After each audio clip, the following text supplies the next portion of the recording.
and gentlemen, welcome. We're finally doing episode 11. I'm still calling it Shark Week because that poster was just fucking one of the best ones that we ever had. It really was. So it's episode 11, the week after Shark Week. All right. Joining us finally at the table after a 57-minute hiatus of waiting for him, the Penn State Blue Belly. Day late, dollar short, never too happy to report. How you doing, fellas? Well, all right. That sort of makes up for 20 minutes of it. And then the guy to my right, the man who finally took your wife off of hypnosis because he's been too busy with self-diagnosis, the gorgeous Randy Flamethrower. Oh, yep, glad to be back. I'm fucking sitting here hurting right now. My back is screaming. Is it the pancreas again? No, it wasn't the pancreas the first time. Don't get me on this kick. No, we're on the kick. Lead down a rabbit trail of misdiagnosis and death. You're sounding a little under the weather. I didn't have my back was blown out from fucking a week down in third world country land. You got down there them big swinging dick motherfuckers like Eddie Murphy talked about in Delirious. Well, I wasn't thinking along them lines, but blowing your back out. I can't go 3 days, probably not even 2 days without being on my teeter hang-up. I get on that thing every day up here, and those beds wasn't the most comfortable thing in the world. I don't know what she thought, but I don't know. My neck was out of place every morning. My back, it took me 10 minutes to roll out of bed almost every day. But I did bright and early. Bright and early. I was usually up at 6 a.m. or earlier, getting ready to go banging and a clanging down at the gym. Doing 2 days on vacation. I have a sickness. Yeah. Get down with the sickness. I hate you. So what's been new with you? Not a whole lot. I got a new dog. The wife texted me or called me one day. I was getting ready to walk into the gym, and she says, "Hey, can we get a dog?" And I says, "What kind of dog?" She goes, "An English Mastiff." And I said, "How much does an English Mastiff cost?" She goes, "This one's free." I said, "We can get an English Mastiff." I said, "I can offset the price." I said, "Is it fixed?" She says, "No." I said, "Well, I can recoup my money from an unfixed English Mastiff." I said, I'll breed the hell out of that dog. I said, he'll have little blue belly puppies for all I know. Is it a puppy? It's a puppy. She's 6 months old. Here a family got divorced and neither one of them could take it. Well, I think he got the dog in a divorce and he couldn't take it with him and he didn't want her to find out, so he just gave it to us. That's the one thing you got. Yeah. Give it up. So Another victim to the broken homes. We're still waiting on the papers because she's registered. And I said, well, "What's her name?" She said, "Oh, her name's Tootsie." I said, "Well, that's got to change." So her new name's Barkley. She run around the yard like Saquon, doing zigzags and spin moves on the older dog. Let's see. Kid made All-Stars, so we spent the last 2 weeks doing travel tournaments for All-Stars for Greene County. We performed as expected. Not very well. Yeah, well, I didn't really know how to expect that. You got to inform the viewing crowd here. 2 tournaments, 9 games. We went 6-3. We finished third in one and third in the other. We finished third in both. What was that triple elimination tournament? It's new shit though now. You play you play Wednesday and Thursday for seeds. Yeah, pool play. And Yeah. The tournament starts. Yeah. It's like the World Cup. I don't know. It's just more time to keep people at the field to spend their money on the fucking concession stands. But that's about it for me. What it is, it's guaranteed games. Yeah. That way nobody feels bad about spending $400 for a tournament. If you're guaranteed 4 games, Yeah. that's how you keep people happy. That's fucking horse shit. I don't like the idea of keeping everyone happy. There's winners and there's losers in this world, and these kids need to learn real quick that they're fucking losers. Because life's going to kick them square in the balls or right in the cooter the first chance it gets. So if you start out sucking and know that you suck, it's a little bit less painful down the road. Life's going to come along and boot you right in the labia. Right in the bobber. Right in the bobber. Huh. Right in the gash. Flamethrower, share your life with the world. I got a baseball story. I want to give a shout out to my kid. Had his first walk-off hit Nice. a week or so ago. It was a Louisville Slugger Wood Bat World Series. It's us and Plum Crush, fucking purple people eaters. And it was 1-1, bottom 6, guy on third, my kid comes up. Nervous fucking wreck. They move the infield in, you know what I mean, to try to get that. Yeah. Because they know we're sending the guy from third. You know, the thing that sucks is Out of all the times in my life that I've seen the infield moved in, the success ratio on it has been minimal at best. It always is. I say that every time. To me, it almost defeats. I don't know the purpose really, because a really fast fucking line drive coming at you when you're in, you have a very less chance of getting to that ball. You know? Yeah, it's just it's to counter the big lead at third that the kid's going to get on the pitch. Because they have their initial lead, they get a secondary lead, they're halfway to third. If you sit back in the hole at shortstop and wait for that ball to get there, you're done. Like, you're not even going to have a play. But I agree with you. Like, they're not hitting the ball easier just because there's a kid on third and you're infield in. It's the same, it's the same nonsense. Take away angles. But anyway, he had the walk-off hit. We got dog piled. I was pretty happy. He seemed pretty pumped up about it. So, got a free bat. So Got a free bat. Can't beat that. Free bat. About a 5-foot trophy. Trophy was taller than him.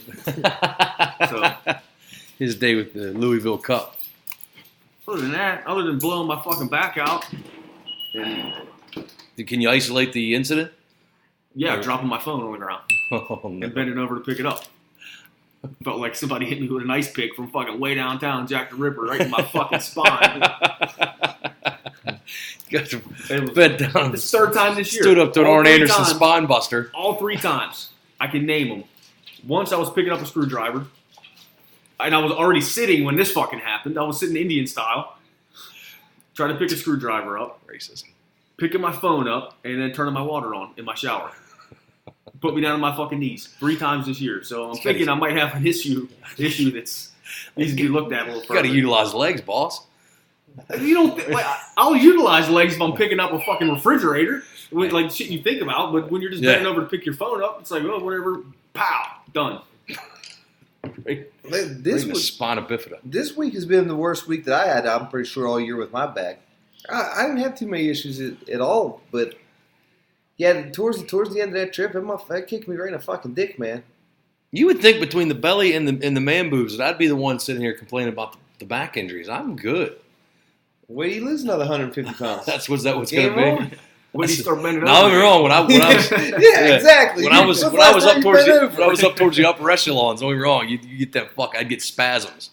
I didn't pull anything or wrench it, but I'd get them fucking spasms where it just felt like somebody was just grabbing a muscle in the bottom of your back and twisted it up like a fucking Tootsie Roll. The big ones. Yeah, that's the same. As soon as you cut that weight and you stop using your pickup stick, You got the grabber. You got the claw. as soon as you stop using your claw, Thing works great for deadlifts. I got the one with the little dinosaur head on it. Yeah, but I'm like I say, I was going in that third world country this last week, and I came to the conclusion that I'm not ever going to do probably a 7-day trip ever again. 5 days seems to be the cutoff limit for me. I really don't have too many complaints about this one. The food was good. The people was nice. The bathrooms looked gorgeous. Oh man, I had to fucking let me tell you. That first 3 days down there, and pretty much all the way till right now as we speak, I've been having the fucking massive case of the shits. I think my final tally down there was 28 shits. Yeah. The first 3 days was rough. It was a good thing we took the damn baby wipes, or else my fucking pink eye would have been bleeding like a fucking teenage gash on the fucking first ever fucking cherry popping episode. That was my first question: is do they sell baby wipes down there? We took them with us. Now you gotta go prepared. You knew what was You go coming. to third world country, you gotta expect the shits. I didn't Yeah. expect them to come on like a fucking tidal wave. But I rode them brown waves. But other than the shits, like I said, I found out that people that work in resorts down there, they only make $20 a week. So the very first night, there was a place that the dinner place was all you can eat lobster. Fatal fucking mistake. I just made them a fourth world country. It's not all you can eat. Well, there's no mistake you can only order one time off that menu. Okay, it may not have been all you can eat, and I may have manipulated the people with the $20 bill to make it all you can eat. It was all Ted Bedkitty. That's kind of what happened. Yes. It was celebrity status. Yeah. Did you use the promo code? Yeah. Promo code Hashtag Mr. Lobster. PSBB. $20 coupon. Coupon. So I gave, he said his name was Poppy, That obviously wasn't his name because I was looking at it on his name tag, and it was something that I couldn't say anyways. So we rolled with Poppy, and I gave him that $20, and that dude he took him things out the shelf for me and everything. Brought the cook out the kitchen. He introduced himself. Not sure what his name was, but he tracked me down every chance that he had, and I gave him money every time. Like I said, it was only $5 here, $20 there. I mean, but the people that work at them resorts only make $20 a week. That's it for the whole fucking week. Their salary is $20. Money well spent. Well, I had him. Today, Should we take a live phone call? Who we got? Yes. Big Shots Brew We've Barn. been trying to reach you concerning your car's extended warranty. You should have received something in the mail about your car's extended warranty. Since we have not gotten a response, we are giving you a final courtesy call before we close out your file. Press 2 to be removed and put on our do not call list. Press 1 to speak with someone about possibly extending or reinstating your car's warranty. What Again, will press I 1 pick? to speak with a warranty specialist. Warranty. One. You've reached Poppy. Your call is very important to us. Please stay on the line and you'll be transferred to the next available agent. Oh, that guy sounds legit. Oh, that sounded like Jackie Robinson. Thank you for holding. My name is Anthony in the Vehicle Service Department, and this is a standard warranty check. Please confirm the year, make, and model of your vehicle. A 2018 Ford Expedition. It has 75 Okay. miles. All right. Congratulations. I'm pretty sure my warranty is good. Oh, yeah, it is. Absolutely. Appears you, all right, but do you want an extended warranty as well on your vehicle?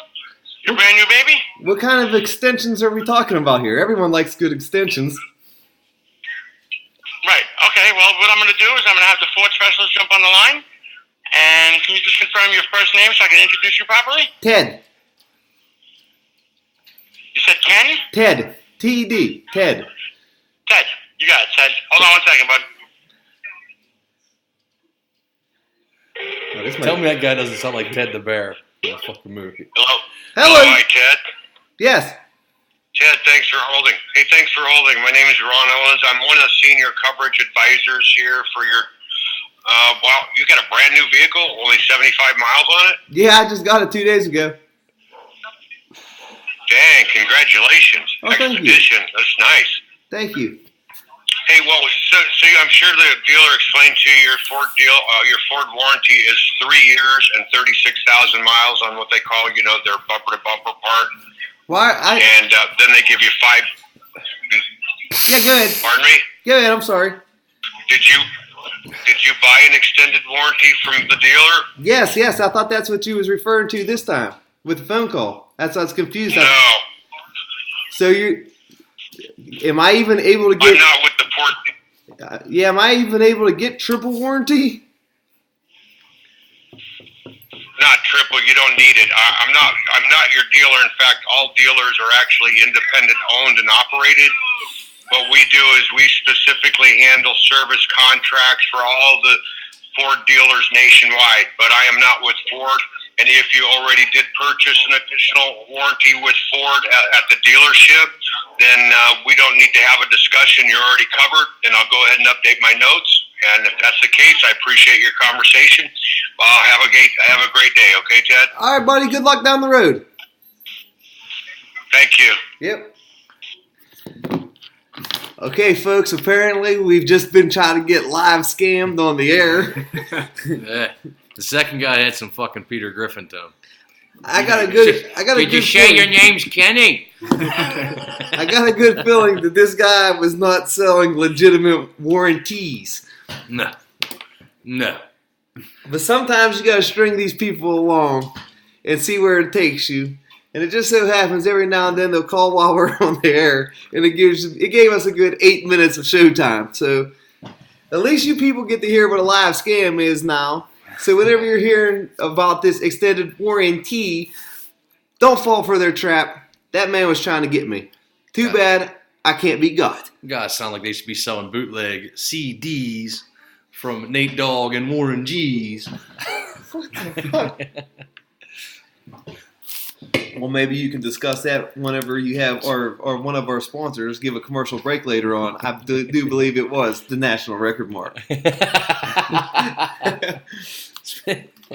Anyways, I was bamboozled talking about that third world country there, and they was having a fucking seaweed epidemic of mass proportion like I've never seen before. I ain't never seen so much seaweed in my whole entire life. You can actually see it floating in the damn ocean coming at you. It was like slow moving fucking shark coming through, and you knew. I'll tell you what. Like the Baby Ruth and Caddyshack. Them fucking them third world workers though, they was down there busting their ass every fucking morning and cleaned up that goddamn beach so us asshole fucking Americans can come down there and shit all over the place. But yeah, the majority of the coastline down at where was we at? Punta Cana, Dominican Republic. Yeah, down at Dominican. The majority of that coastline was shut down in most places just because there was just an abundance of seaweed. I don't know what the hell caused that. Must have been a tropical storm somewhere. Kicked all that shit up. Sandy kicked some shit out the ocean. I mean, other than that though, you were down there extending the fucking olive branch to the NAACP. I saw. Oh yeah, I met a couple friends along the way. I'm surprised that didn't get you stopped in customs. Hey, this is the Between first that time, and your ancestry results. the first time in the last 3 trips through customs I didn't get arrested. And man, let me tell you, fucking the only time the whole entire week that my butthole was puckered, because I was smuggling back a couple Cuban cigars. I guess it ain't smuggling anymore since the trade embargoes all ended with Cuba. But you know, you were just bringing some cigars. Whenever you're a national fucking fugitive like I am going through customs, you're always worried that, well, look, they say, well, there's that guy that we arrested the last 3 fucking times here. He might have something keistered. And the last thing I needed was something around my fucking butt, especially a finger going up it or a flashlight checking it out. Because that thing probably looked like a goddamn, it had road rash like a biker going 100 miles per hour down the road and laying it down. Look like a baboon's ass. Yeah. All red and swollen. Fucking, I had fucking puffier lips than... Looked like my fucking asshole had meat curtains last week. That's enough about my asshole. That's not why You got we're here. anything else you want to contribute from your life in the last week or two before we get into some shit lists? Oh, I put a new word on my words people say wrong that pisses me off list. Unthaw. People that say when something's frozen you have to wait for it to unthaw. That means to freeze. You have to wait for it to thaw. If you wait for something to unthaw, it's going to freeze. Yeah, I heard that this week at a meeting yesterday, and it really bugged the shit out of me. Well, there you go, folks. We got a new segment. Where's the piss the Penn State Bluebelly off? Yeah, of the week or two. Yeah, nip it in the butt, irregardless. Yeah. All right, we're going to take our first commercial break. We'll get right back with you, folks. Hey, kids. Your old buddy Bluebelly here. You ever wondering while you're driving your mom's car what the little slot thing is there in the front? Well, that's for a compact disc. A compact disc, what that does is that takes all the free music you ever found on the internet and downloaded it when nobody was looking. And that takes that and it puts it all on one disc with 17 songs, 15 of which you'll never fucking listen to. And it puts it on there, and you can get on to our local sponsor, Mr. Sam Goodies. Stop down to Uniontown Malls, and you can stop in there and you can get one of them discs right there for $17.99. Just to see hair shy of $18, kids.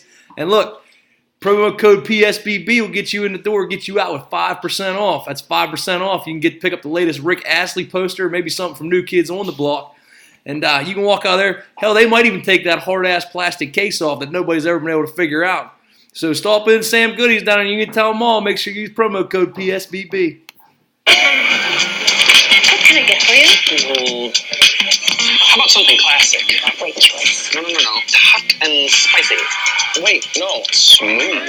How about, I think... I suggest you get the special. Order up. Here's today's special. The new album from South Carolina's Hootie and the Blowfish. Raise the roof, huh? A cheeseburger, please. Hey, Slick. Sam Goody sells music. All right, folks, we're back off that latest commercial. We've adopted a new sponsor along the way there, Mr. Sam Goody. And like the belly said, use that promo code. How much was that? 5%. 5%. That's 5% of $18. and that's why they led the show off. They didn't main event. 5% ain't gonna get you a main event slot on this show. All right, we'll go to the shitty list of the week here. Which one of you two want to go first? I'll go first since Lou Belly's still winded from his fucking commercial there. This is gonna be just a real quick one. It's a shout out to there were 3. Well, you said 4. Only 3 wrestlers I ever heard of kicked the bucket this past week. One was Brickhouse Brown. Never heard of this dude, but everybody seemed to speak highly of him. So rest in peace there. Grandmaster Sex A hung himself in jail. Guards didn't do their rounds. Rounds weren't done. Long books were fucking forged. They said fucking Scotty Too Hot. He was trying to tunnel him out with the worm, but he couldn't get there in time. Yeah. And Nikolai Volkov, the ultimate Russian heel from the fucking 80s, which was a little bit before my time, but I've still seen him butcher the goddamn Russian national anthem. Getting booed out of the fucking building. That was absolutely, positively one of the, without a shadow of a doubt, I'm pretty sure we can all agree that was the golden age of wrestling. Mm-hmm. Yeah. And I'm telling you, they didn't have.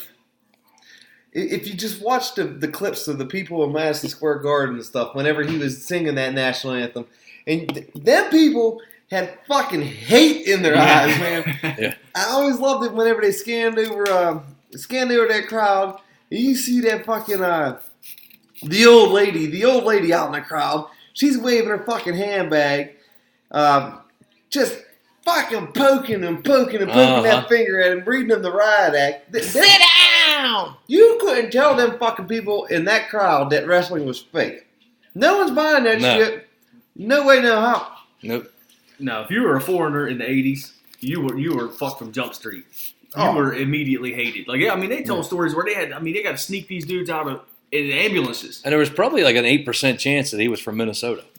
I actually read about I know he actually was. I said, he was Croatian. But at the time, there was I'll probably an look at 8%. I looked him up. Yeah, he was Croatian. And I guess back then it didn't really matter where you were from. If you were foreign or you were probably from Russia. That fourth wrestler that died in the same day, his name was Tracy Cadell. He was 40. Hell, I don't know how old he was. I don't want to click on it.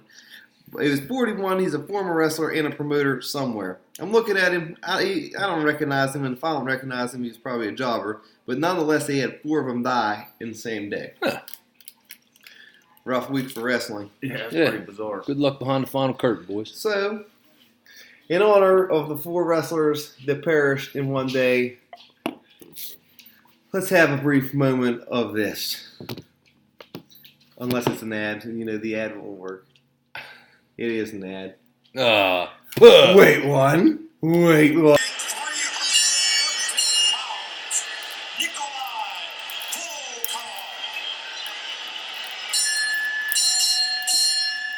right, his partner from Tehran, Iran, weighing 258 pounds, the Iron Sheik. Ladies and gentlemen, Mr. Volkov requests that you all rise and respect his singing of the Soviet national anthem.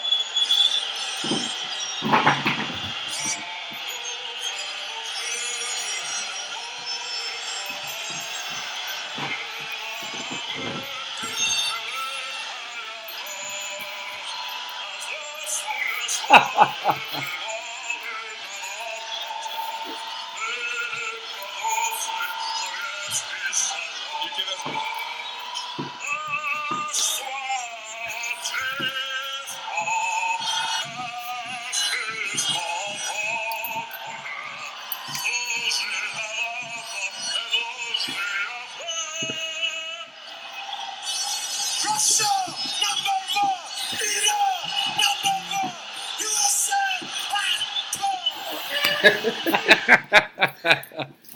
That right there was the golden age of wrestling. Yeah, listen, those people were immediately fucking hot. The second they mentioned Oh, yeah. he was from the Soviet We Union. could do 6 weeks worth of hate shows and never match the ire that is flowing through that crowd. Yeah, they were legit mad. Oh yeah. And he ain't dead yet, but you got to give a shout out to the Iron Sheik because he was always good for getting immediate heat. He was one. What was what? No, it was the original Sheik back in the '60s and '70s. He was from Detroit. Yeah, the one that wrestled until he was 87 Yeah. years old. I think he had a match last week. but yeah. So I'm that's glad it we for was me. able to play Nikolai's Russian national anthem one last time. Oh, he deserved it. I'll go. Good. Since we're talking about them foreign heat seekers. Say, I wrote down here, I'm beyond tired of you losers that post one-sided political posts on your stupid little Facebook pages. No matter what's going on or who's in charge, everyone can find reasons to hate them, and you're going to. Everyone hates everyone. No one likes it. Besides us, everyone loves us. But other than us, you're always going to find some fucking president or someone that you're hating. So, either you join a fucking political race or you shut your goddamn mouth. I had a little thing on there this last week where you always got someone bashing Trump on there. You know, it just happens. Someone's always going to be on Facebook every single day, every single week bashing him.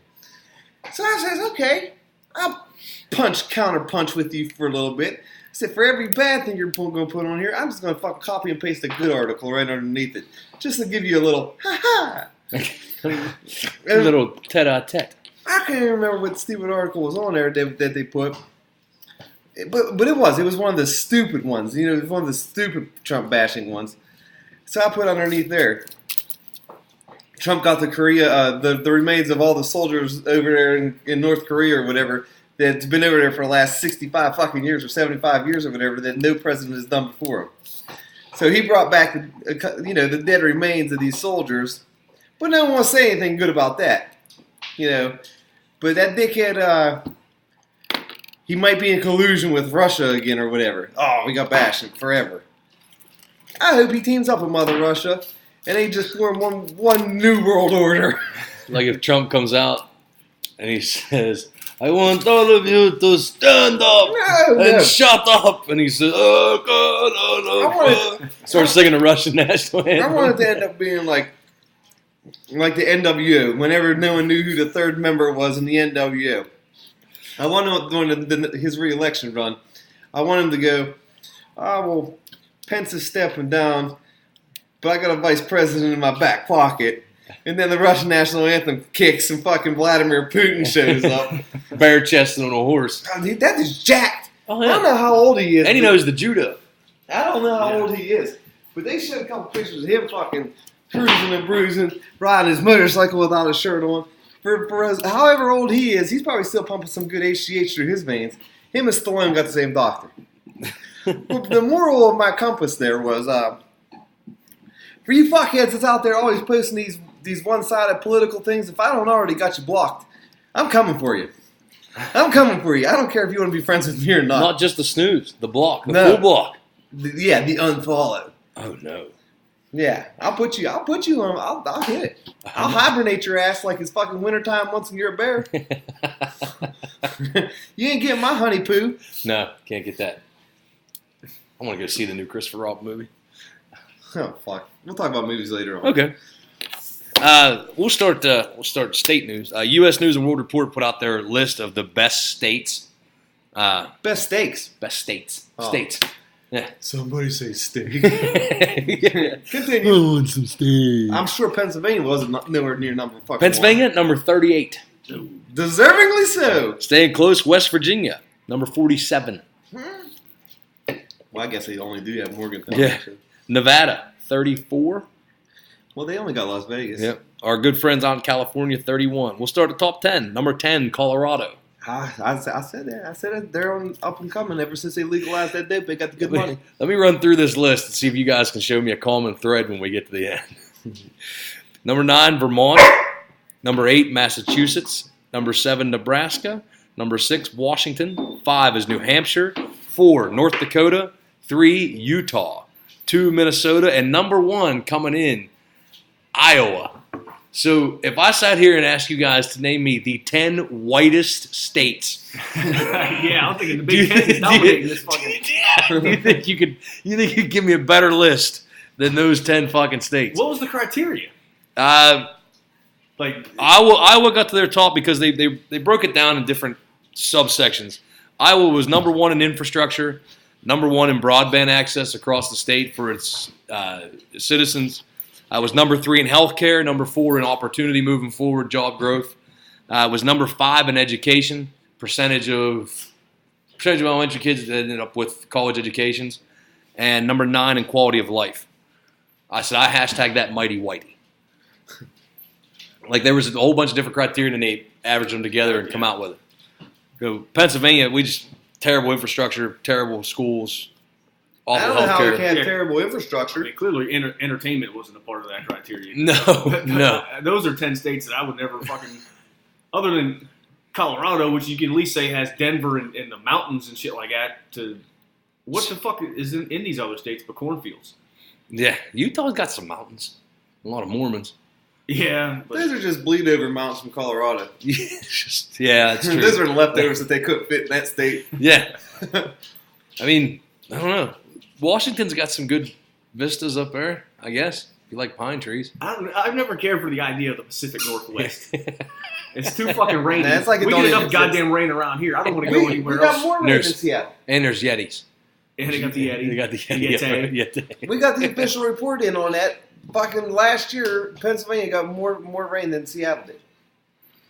There was only like 85 days here in the whole entire year last year that it didn't rain at some point of the day. 85. That was it. That's the number. Well, coming here today, the 3 foot wide stream between hole 5 and hole 6 at Carmichael's was 20 feet wide. It rained my whole drive here. I didn't see it. Out of nowhere. Well, not sky. It's a fucking miserable place. I've been to every corner of this fucking state, and I can tell you for a fact it sucks equally everywhere you go. Yeah. It doesn't even look any different. No, it really doesn't. No, like you go way out east, and it's still just a bunch of rusty ass patch towns, you know, connected by a shitty highway. It's all terrible. I can't that always has construction on it. Yeah. The only area that's passable is State College. Goddamn right, God's country. Because they got $20 trillion in football money coming in that I'm sure helps out the community a little bit. Reckon. Other than that, Joe knew it was going to be a high traffic area. Trafficking that boy butt. well, let me get some of that boy. that's a good transition. Let's stay. Because Joe plays into my next shit lister. Hashtag Urban New. That's what I'm getting at. And I'm not going to lie. I have no idea what this story is, so I'm glad that you... I don't either, but I'm going to bitch and moan about it anyway. I wrote down 3 lines of detail. I'm sure a resident college expert over here is on it. So Ohio State placed Urban Meyer on paid admin leave for, I'm supposing, how he handled the accusations against his former assistant, right? Zach Smith. Yeah. By his wife. Yes. Who was putting everybody on fucking blast. Yes, she is. For no reason. Yes. Do you think that he's going to get fired for this by August the 8th? Is that going to affect your... No, you can actually bet on it. Yeah. August 8th? I don't think so. I don't think by the 8th. So you're saying there's a chance. But I'm also saying if he's not fired by the 8th, he's not getting fired. What I'm getting at is there's 2 things I need to clarify here. One, I think he's going to eventually get fired because there's going to be bleed over from Joe Paterno. Mm-hmm. Okay, and coach is not taking action, and how much of an issue that was. But also, why is this woman putting everybody on blast like this? What does she expect out of Urban Meyer? The dude was fired. So what more? Here's where this came from. Could he have done? And I was paying attention in class today. Her accusations got nothing to do. They fired him now because he violated a PFA. A PFA she put in place in 2015. Well, in 2015, that's the incident they're talking about. And they have a group text message between all the wives of the coaches at Ohio State. And I guess football coaching, it's a big fucking, like, you all go on vacation together. Your kids all hang out with each other. And the wives are in this group text. She's told them what all is going on. And the wife, Urban Meyer's wife, says, I probably should have to tell Urban about this. And like Zach Smith's wife goes, good. He should know that this guy's beating the ever-loving life out of me, like twice a week. and I had to file this PFA, and we're getting a divorce because of it. And I guess there was an incident in 2009 while they were at Florida that happened also, and he was put on leave or something like that when he was coaching, still coaching for Urban Meyer. And that whole Florida debacle down there, all the fucking criminals that dude had down there is just disgusting. Yeah, that's so where Meyer's getting in trouble now is he was just at Big Ten Media Days last week, and they asked him about it. Like, did you have knowledge of this, whatever, blah, blah, blah. And he's like, no, I knew nothing about this. He says when the facts came to light about a later incident now, a violation of the PFA for stalking his ex-wife, we terminated him, which they did. They fired him about a month ago. Ironically, for ESPN, one of the guys they just laid off last year when they had their big fucking cuts is the fucking lead reporter that's got all this. So they're paying him now as freelance. So he's just upping his price, and he's on ESPN more now than he was when he fucking worked there. And that's the problem. And I've actually had Penn State fans that I talk to be like, good, this is what they should do. See, I'm completely in the opposite direction. I watched Jay tweeted out, Jay Ventura tweeted out, he says, did we learn nothing? He says, let fucking due process go. He said, if the dude knew, he said, we're going to find out. He said, this was before they even put him on admin leave. They said everybody was firing him like the day this story hit. Like everybody was, well, he's done. He's got to be done. He knew. Well, we don't even know what the fuck anybody knew yet. So everybody just needs to pump the brakes for a minute and figure this shit out because you're talking about millions of dollars, 105 kids under scholarship. You know what I mean? Yeah. And I don't, like I said, I think dude's a fucking slime ball and would do anything to fucking win a game, but I don't think he's dumb. And that would be dumb. It's hard to throw. Especially this all happened after Sandusky. Hard to throw a coach of his caliber away like that. Mm-hmm. That's why it's going to happen. When they put him out that he was going on admin leave, I almost put out there that, well, why don't he make a statement like Joe? Because Joe said, look, he says, I'll finish the year and then I'm done. Like, let me coach my last 3 games and I'm done. And he was like, nope, not good enough. You're going now. Like, they didn't even do administrative leave. But here's the thing, too. Do you think if this would happen the weekend before the Michigan game, if he'd still be coaching right now? I think he'd be with his team. I don't know. Because everyone knows how that Penn State backlash went, so. Yeah, but they're back to 107,000 in the stadium every Saturday. Because they're giving away half tickets for free. I wish that was the case. I'm paying $75 for the Ohio State game. I don't understand why you'd be paying a lot more for West Virginia. Urban Meyer, and I understand like these guys are saying, well, nobody has more pull on campus than these football coaches, right? Which may very well be the case. But I think that is very well the case. But Urban Meyer if it still wasn't has for a college boss. football, these kind of campuses wouldn't be happening. Urban Meyer still has 4 bosses. Yeah, so why is that? He's the face. The be all and he's just the scapegoat. He's the face. He's the pastor. Like none of us know not one of them other bosses. He's the Lee Harvey. Nobody knows none of them upper echelons, but we all know him. Yeah, that's true too. But yeah, I was actually put on there for Ted Bed to remind me to bring that story up because, like I said, if anybody thought I was going to come in here and say burn the shit down, I'm not. I'm a wait and see guy because it isn't. Well, we understand that you're still recovering from your pain and anguish of this situation that you went through, but it's not the same thing. He's just a wife beater now. He's not a booty taker. Hashtag Urban New. And then did you see the Nike T-shirts? Nike made a T-shirt last 3 years ago, and it was still in their store. You know, it's funny. Whenever you sent me that, I didn't read it right. I'm like, what the fuck's that? You're brand new. So hash brown, you're brand new. What the fuck's he talking about? Okay, we'll get to this later. And Nike had a T-shirt that says Urban Knows, and it said Ohio State football. So there's this it just said big letters, Urban Knows. And that T-shirt is now sold out of every Nike store online or on eBay for a couple $100. Oh yeah, you have some delinquents wearing that to the games. Oh, absolutely. Yeah. Now the last coach at Ohio State, Tressel, right? Tressel was fired for a lot less. Wasn't that the sweater vest? Yeah, he violated NCAA regulations though because that was with the Terrell Pryor tattoo scandal. Knowingly allowed players to trade memorabilia for tattoos. He had a handful of fucking woo bangers up there too, so he never stood a fucking chance. As soon as you bring Jeanette's finest in, he was fucked. Yep. One of my all-time favorite pictures is Terrell Pryor after losing to Penn State in Ohio Stadium, sitting on the sidelines with his head in his hands, crying. Yeah, he still gives one of the best interviews in the history of fucking radio or television. Everybody does it. Everyone kills someone. Everybody does it. Steals from people, kills people. Yeah. Everybody does it. Everyone kills someone. I remember the old man telling me that interview. He says, "You gotta check that one out." I was like, "All right, I'll watch it. Fuck it.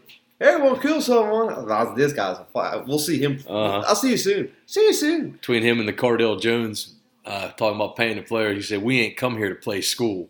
Yeah, no shit. I agree with it. Yeah. Fuck them.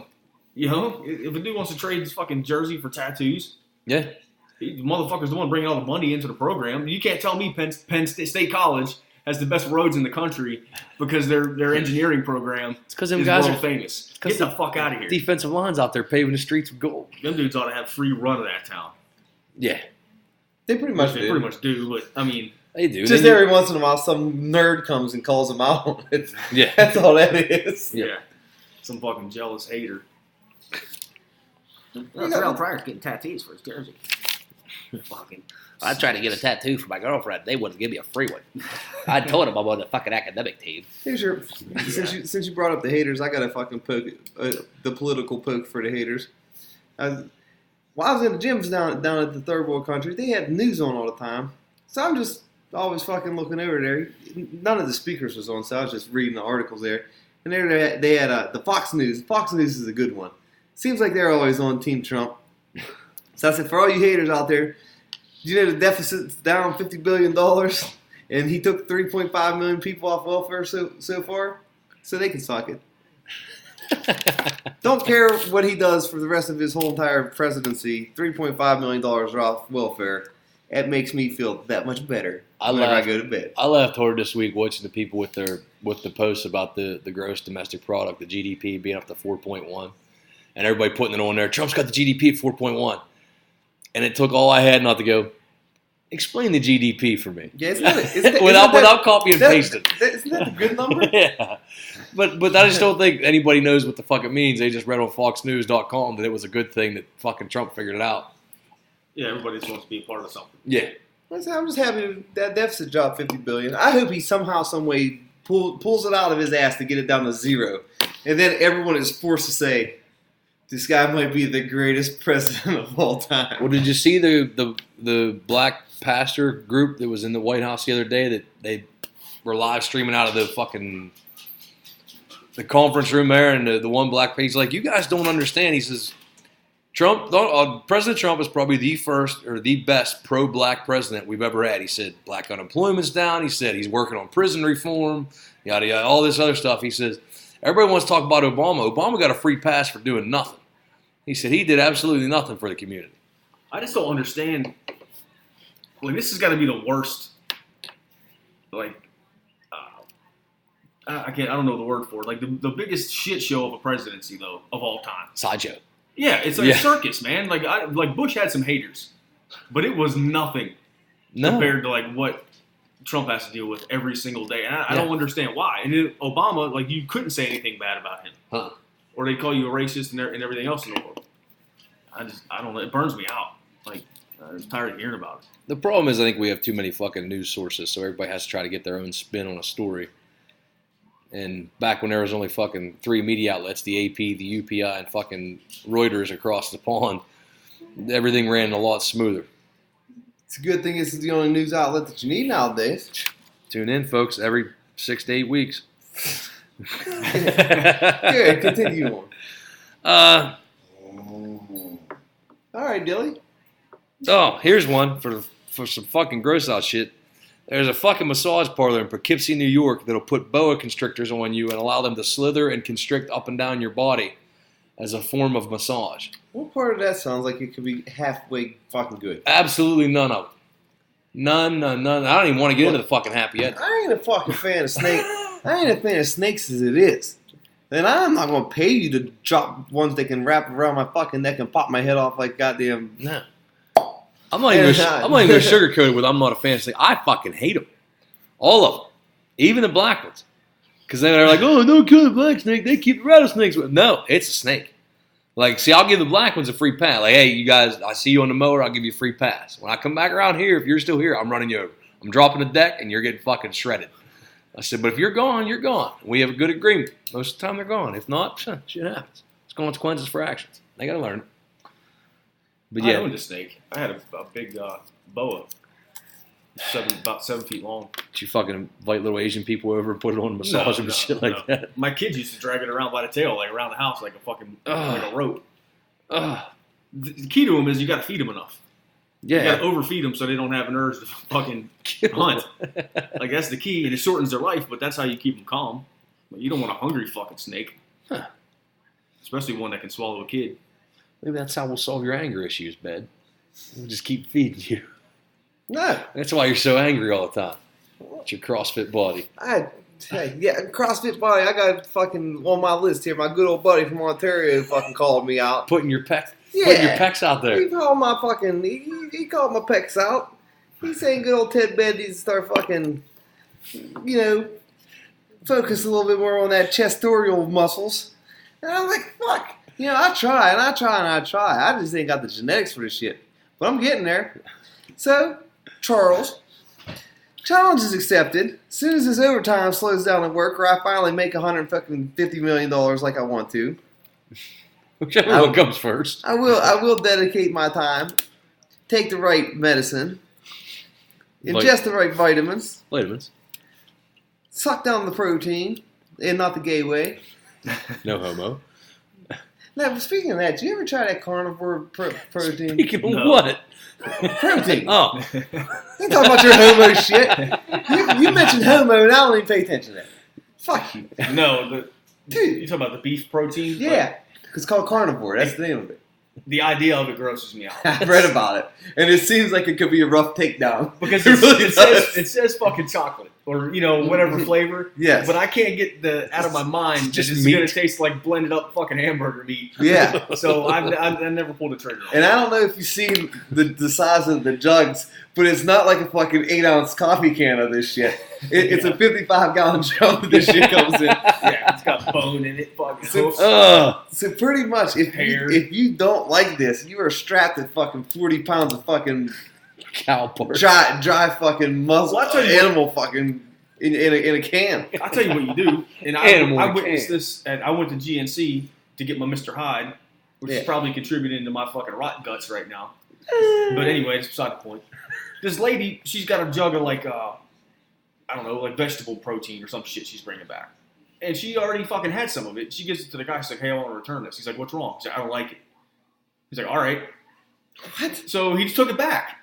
And without any kind of argument whatsoever. So if you want to try it, I would go to GNC, and if it's gross, take it back to the dude. Well, the bad thing about back on a fucking dolly. The bad thing about getting it from GNC is if you get it from GNC, you're paying fucking triple the cost. No, you're not. GNC, they have a whole new price strategy scheme now. Like they don't have the gold card anymore. They just drop their prices across the board, and you might pay $2 or $3 more bucks. Yeah, the internet forced their hand on that one. Than you are online now. Oh, I'll have to investigate that. That will be confirmed down the road. I'll check it out. That's what I would do. Buy it retail. If you don't like it, take it back. Say they give you the shits. Everything gives me the shits, so I ain't lying. Must be Dominican water in this. All right, my turn. I'm staying on the sports kick. I unintentionally, every shit lister I have is sports related. And it wasn't on purpose. Well, shit, I've always talking. I'm over here looking at my notes, and most of mine's politically fucking bound because while I'm in a gym, I was writing this shit down fucking instead of focusing on my pecs. I was writing down fucking shit list, and I guess since I was watching the news, everything's fucking political fucking focused on the cocksuckers. So this is something that grinds my gears, like the Belly's word of the day. Yeah. I am so sick of fucking turning ESPN on and seeing this World Series of poker. Yes. There is nothing more fucking awful to watch on TV than a bunch of fucking fat dudes sitting around a table playing poker. I don't understand why they have hours and hours dedicated to this. It's not hours and hours. There's no way the ratings can be high enough to maintain this. Who the fuck is watching guys play poker? Days and days and days. I bought in, 15 years ago when it first came on, they was putting it on. I was like, hey, fuck, look at these fucking guys. Oh, hell, that was just another tournament to watch on TV, and I thought it was only like fucking 3 days long, and you're watching to see who gets the bracelet. Well, then you realize it takes about 400 days a year to qualify to go to these fucking tournaments, and then it seemed like the tournament's another 255 fucking days long. I don't understand. I really thought the tide was going out on this shit. Like, really, like, it's the fucking, it can't be there anymore. Like, no, it's almost like, well, what are we going to put on? I don't know. We'll put poker on. Yeah. For 6 hours straight. I'd rather watch some fucking minor league baseball. Yeah, well, Oh, I'm glad you said it. that's what I'm saying. Now that I've seen the cornhole championships, Hey, the fucking Little League World Series starts today. The softball Little League World Series will be going I on thought for it the was last next couple weeks. weekend. The 10th. No, I'm pretty sure it's today. Them regional games or whatever, Yeah. they started up today. Oh, I'm thinking Pony League because Pony League is in Washington next Yeah. weekend. The Yeah. World Series. Yeah. No, Anyway. this is the Williamsport one. Yeah, They're still magic. They're still but that's what I'm magic. saying. You got all that. I saw cornhole on ESPN. I watched There's for a half other hour. things out there that are entertaining and they can put on TV. That's not poker. It's still better than WNBA. I don't know. And they've hit rock bottom so much they sell their fucking jerseys like the soccer players now. Like Fly America and Emirates or Like shit like that. Yeah. I'm telling you right now, I if can't I only believe- had 2 channels at my house, and on channel 1 was WNBA, and channel 2 was the World Series of Poker, I'm gonna have to become a women's basketball fan. I'm pretty There's sure. no way. I'm pretty sure that one lady that I'm was, gonna just she was start reading a lot of 6'5" and had a fucking mustache, and the front of her shorts was fucking sponsored by Beef Protein. right next to her bulge. Yeah, right I'm next to her pretty sure balls, the her fucking tube meat. that waitress lady that we had at goddamn Bubba Gumps played in the WNBA up there. Oh yeah, that was a big one. Yeah. I look like Guerrero. Yeah, she was When I went And to that's where the random lady came out and just took the first ever public picture of fucking the gorgeous Randy I'm Flamethrower. telling you, that was the weirdest fucking thing. Man. 2 of them. She did it twice.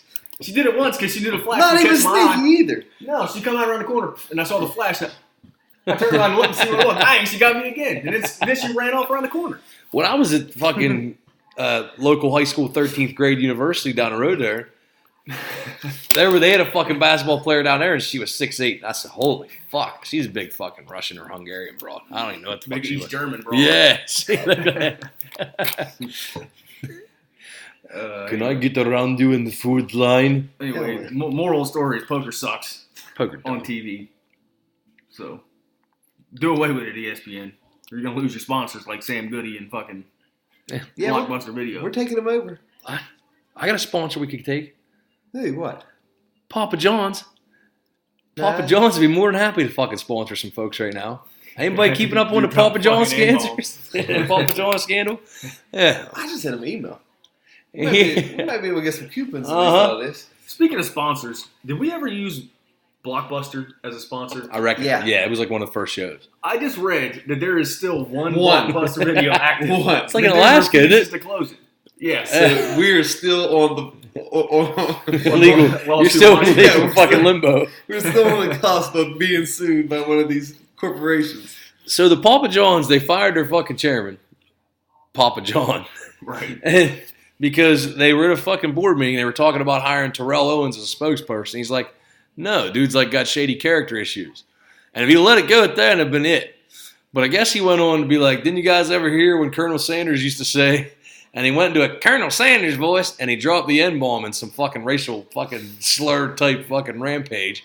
And I guess it was like a real fucking Colonel Sanders quote, but he like said it on a fucking conference call in front of a lot of fucking people. So they was like, well, you got to go. And now he's suing him. He signed the fucking paper, said, okay, I'll resign. And now he's suing him for making him resign. Well, then don't sign the fucking paper. You always say you signed it under duress. Yeah. If they're threatening him. See, if Well, they were threatening him. Maybe he should have dropped the fucking N-ball. Still though, I mean, it's just a fucking word, man. It's a joke. The guy was reading a joke. trying to I be ain't funny. caving into none of these people. I ain't apologizing ever. Listen, the jokes you tell when you make $100,000 a year and the jokes you tell when you make $100,000 a minute have to be completely different jokes. The fact of the matter If you is, want to it continue don't making matter. that money. He got so much money, who cares? Well, yeah, if he played the who gives a fuck card, that's fine. That's what I would say. I'm like, I'm not bending over for you. See, that's why if I had one of them companies like the Papa John's, I'd never open it up to the stock market. Keep it private. This way, you're still cocking a walk, no matter what the fuck you say. Fuck, He can just go in there and drop 100 million N-bombs all he wants to, and still just say, hey, you don't want a pizza, don't buy it, motherfucker. But it's still the closest one to your house. Just do it all shady like fucking Vince McMahon did and fucking wait till your fucking points are high, fucking cash in the stock market for like billions of fucking dollars.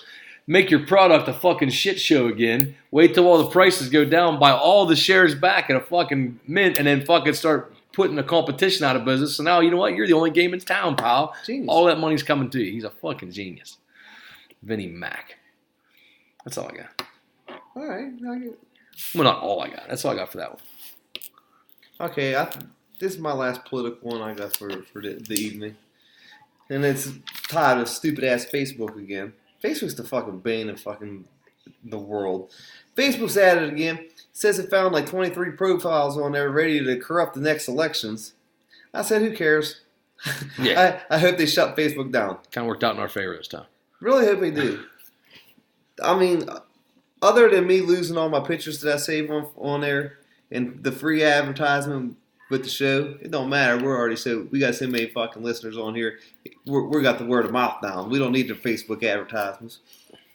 I want to know, is the Wrecking Ball still keeping up with the Instagram's account? No. Because I don't think he is. No, you should take it over. I reckon I should. Because I had some ideas for the Instagram's accounts about the show. All right, Wrecking Ball relinquished the fucking Instagram's account to the Blue Belly. We'll get on that. I'll get the passwords and codes and everything. If it wasn't stolen like his 100 million times. Little tweaks, like fucking, you see something on the Facebooks that pisses you off, you send the screenshots, we put it on the Instagrams under the show. Yeah. But we don't release that until we put the show idea out. Exactly. Links to the stories we do, shit like that. Like, yeah, you hear us talking about this fucking Urban Meyer shit. Here's a link to the story so you can fucking catch up on it when you're done listening to the show. Well, that's a good idea. I don't know how to do shit. I can do that. He's our informational tech guru over here got that. Back to the Russian thing. When they say they found profiles ready to corrupt the next election, Yeah. does that mean, are these profiles are they just pumping out propaganda, like influencing people that way, or are they legit like hacking into Well, the thing is, like voter the way like databases or Well, something? the thing that I have to try to understand is it can't have no real fucking out. It would have to be propaganda because what the hell does Facebook have to do with the fucking election machine? Yeah, because the last ones, from what I understand, is they were collecting information about what posts you were liking and stuff like that, and then it would just flood your sponsored stories and your fucking which stories your friends would put out there. They would put them to the top of your list. About, say you like the Trump story, it would push all that shit to the front of your list. And if you like the Hillary story, it would kind of start burying shit, and it wouldn't push Trump shit. It just wouldn't let you see anything political. Right, but that just means you're a fucking idiot.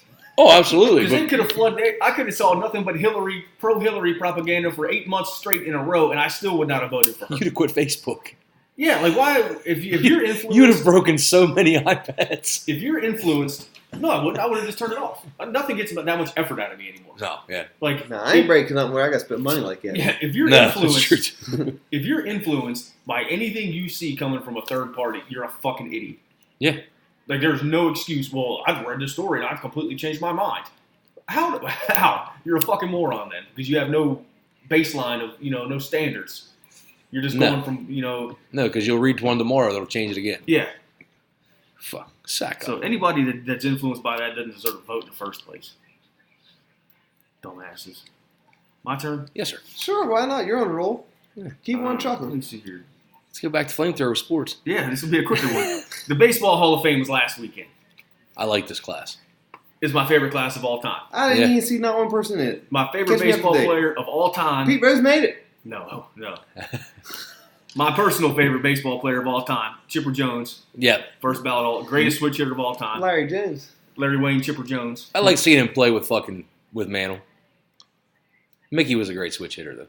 Yeah, but statistically, Chipper's hands. Yes, I understand it, but Chipper didn't do it. Why you deflect? Chipper didn't go trying to hear Good. And then you have Vlad Guerrero. Amazing. Vlad the Impaler. And Jim Tomei. Amazing. And the reason I wrote those three names down, not Jack Morris and not what the fuck was the other guy, the Tiger? Alan Trammell. Yeah, Trammell, who was really good too. Really good. Like But, one of the best fucking second basemen. I used to go outside in my yard with tennis balls and a baseball bat. And Everybody wanted to be Jim Tomei. do a home run derby. do like set up my own. It was just me, and I just throw the balls up in the air and hit them. Yeah. And these three guys were always the three that were in my squad. Those were always some of the first three you traded for on Sega or fucking PlayStation to put on your team. Flamethrower out there saying, "I'm Vlad the Impaler," just like you. Because Vlad could hit any pitch 500 feet. Listen, it could be an inch off the dirt, and that dude was Yeah. out. Yeah. That's what Chipper Jones said that in his speech. You've been driving, you rocked up. He just made a pee-pee symbol with the old lady. Motherfucking Vince McMahon shut around the kitchen real quick. Thinking about Papa Jones. But anyway, this is my favorite class. Yeah. I think Chipper Jones is one of them guys that, like, even if you had instincts to try to not like him, and you just couldn't. No. Like, he was just that good. And Jim Tomei, he just survived it. Like, Jim Tomei he come along, he hit his fucking home runs. He didn't say nothing stupid. He didn't look like he was on anything. And he just survived the fucking storm. Yeah, he was a big dude. And he put up But he was always a big dude. Always a big dude. But his number and he looked jacked whenever people didn't look at jacked as being on steroids. But he looked fat jacked. Yeah, he was fat tough. Yeah. He was fat tough. Except he was really tough. Yeah. And Jack Moore, I remember watching Jack Morris with the fucking Twins in the 89 World Series against the Braves when he was fucking 800 years old. And Alan Trammell, it was a long time coming for him. Yeah, he was way overlooked for a long time. Yep, that's because he never had offensive numbers because he came from an era in the 80s where nobody had offensive numbers. Some of the fucking most depressing things are looking at the back of 80s baseball cards at the power stats because there was none. Yeah. AL MVP hit 231 with 6 homers. Yeah. You know who I think should have made the Hall of Fame, Uncle Barry? Who's that, Ruth? I still want Pete Wells. Why is that, Ruth? Charlie hustled him fucking well. Whenever he played in that All-Star game and he went to third base, I says, hey, you better get off the tracks when the train's coming through. You better look out, Way Fossey. and that's why Ruth Dilly Dog Williams, Ruth Ann Dilly Dog Williams, follow her on the Twitter. Yeah. She's got to do a fucking commercial. Yes. Charlie Hustle needs to get he needs to get in already. He needs to get the nods. That's what I was going to say. Like, it's not going to happen. We'll be dead before that happens. Because these baseball writers they got to be the most spiteful dudes on the planet. Old white men. Old white men. Miserable white males. I got the goddamn poison on my forearm. This motherfucker driving me insane. Don't let them find out. Don't let them find out you might have used creatine back in, Oh, yeah, it's 1989 because you're done. It's over. And there was nothing even really good about creatine. It was just the hot new item. Yeah, wait till they figure out fucking... Imagine if he'd hit 500 home runs, they'd found out fucking Josh Hamilton was on Suboxone when he was trying to fucking detox off heroin. Yeah. Well, they don't play around either. Like, your first offense, was it 80 games? Like, half the year they're suspending these dudes for your first offense in baseball. I don't know. But then you got, like I said, you got the NFL where you got dudes that are 6'6", 280, running 4.4s. Yeah. No way that they're doing that on tuna and salad. But don't touch him with your helmet. Nothing suspicious about Nothing that. suspicious at all about a league full of monsters. No, but don't get high. Yeah, but don't, all the time. Here, take these Percocets. Don't smoke don't smoke weed. I don't get it, man.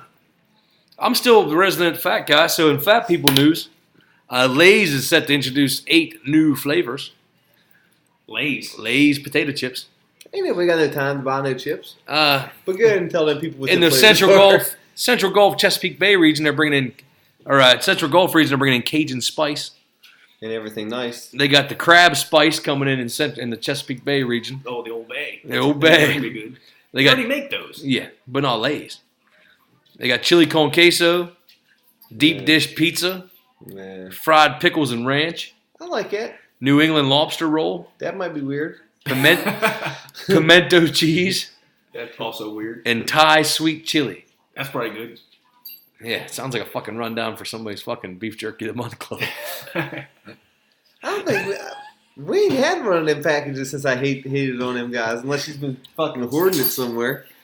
Wait, what? You've been hoarding the jerky of the month? Good. Maybe the subscription finally ran out and the nightmare's over, folks.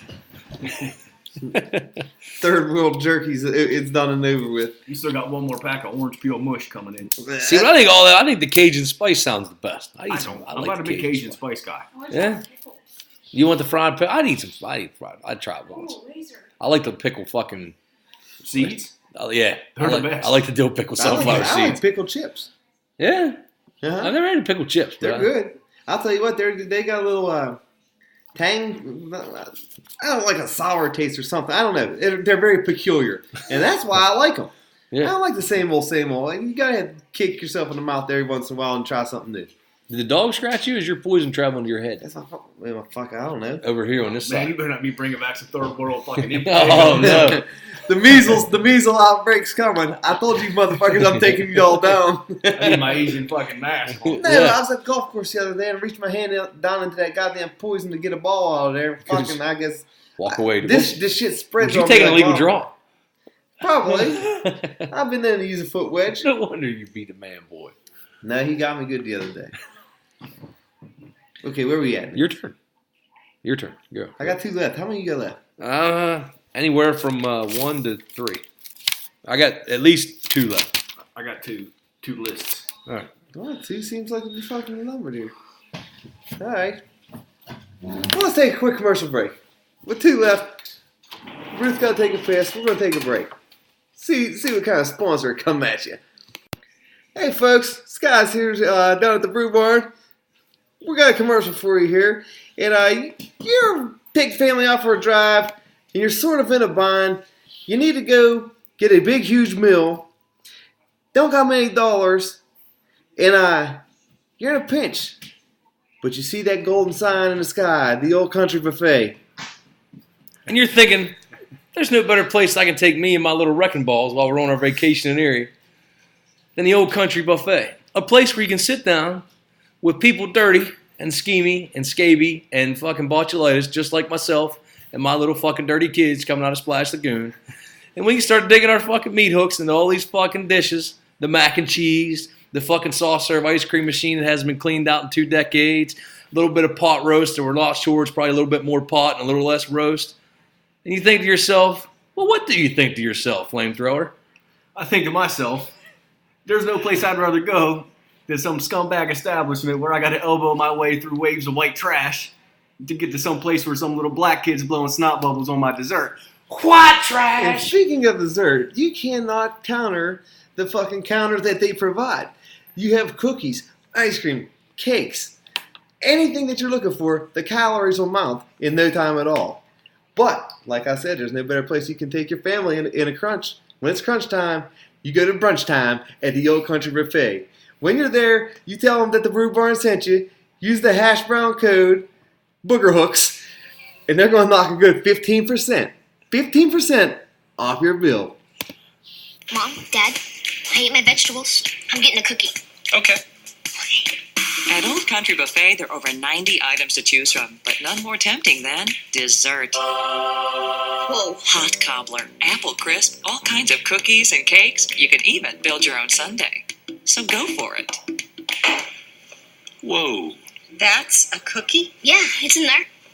Cookie sounds good. Mm-hmm. Old Country Buffet. Great choice. All right, folks, we're back. And like that commercial stated to you, we're up to 15% now. We're up to 50. We're giving away the farm. We're giving away the Old Tell Country them, farm. We're cutting prices like we're fucking mad. Yeah, it's not even the blackest of Fridays yet. Not yet. Where we at? We got a couple more of these. I got 2. Everybody's got shitbangers 2. left. Who wants to kick off? I'll go. Go get 'em. Okay? I can never express how much I despise kids. Them fucks should not ever be allowed on planes until they're at least 13 years old. This goes back to one of my previous ideas in season 1, where I said they really need to install the baby torpedo tubes on airplanes. Because on our, I think that's the return, it don't matter, it was on fucking every visit. Every time I'm on a plane, you got one of them screaming bags of shit fucking going bananas. Like, I don't understand. I understand, okay, you got to take your family places to visit people and all that. But there should be, like, solo adult airlines and the ones you got to take your kids on airlines. If I ever become a billionaire, I'm going to have that to go along with my cash-only shopping stores. Cash-only grocery stores. Can't use that, can't bring access, and my prices are going to be the lowest in town. But I'm getting off the beaten path here.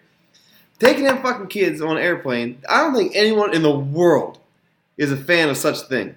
It seems like every single time that I'm walking that aisle, and I see that kid he stares me in the eyes. He stares me in the eyes and he says, "I got you this time, bed.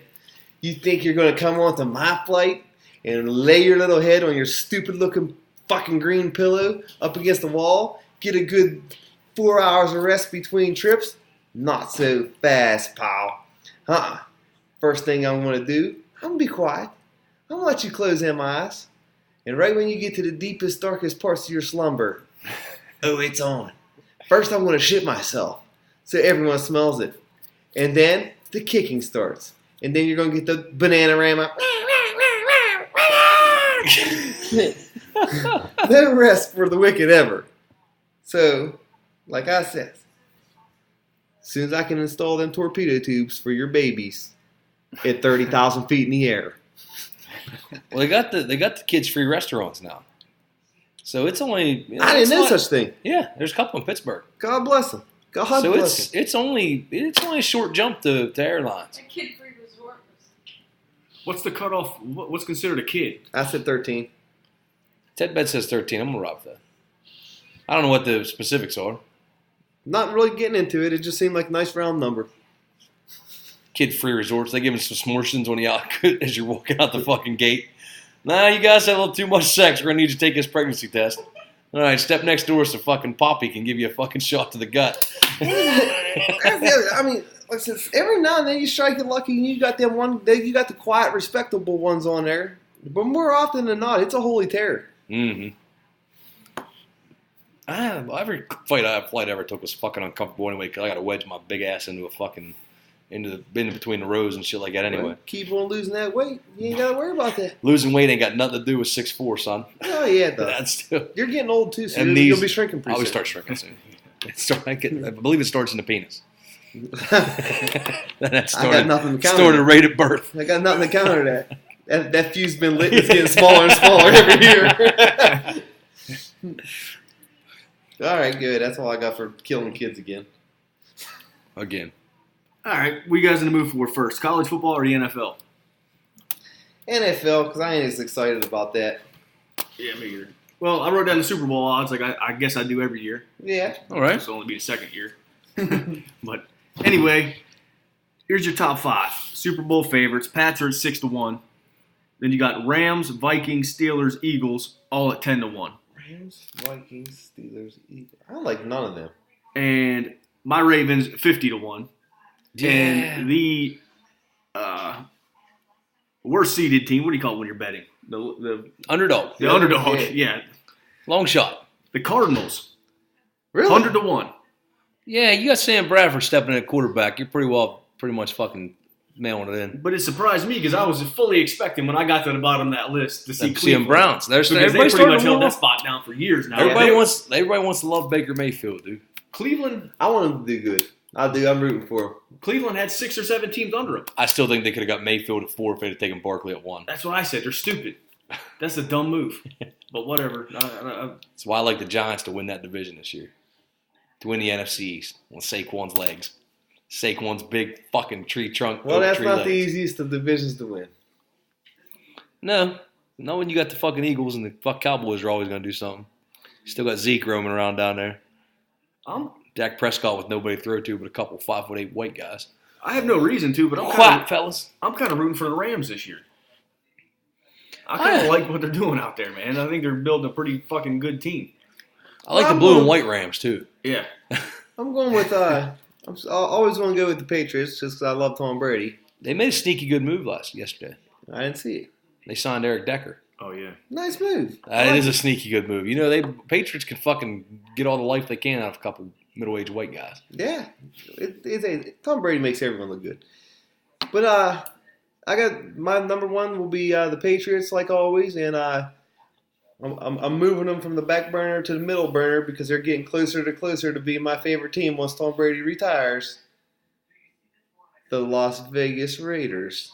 But right now they're the Oakland Raiders. When is that move supposed to fucking happen? A couple years. 21, I think it is. Oakland's they got some fun. I mean, they got a good coach out there now, but what's fucking Derek Carr going to be? Is he going to be the one that threw for 4,000 yards and 30 touchdowns? Or we got time for that to play out. Or the one that fucking couldn't get Amari Cooper to catch one and hold on to a fucking ball last year? Fact of the matter is, if he sucks, whenever they go to Vegas, somebody good will be there. Fucking Amari Cooper dropped more than fucking Clear Wireless last year.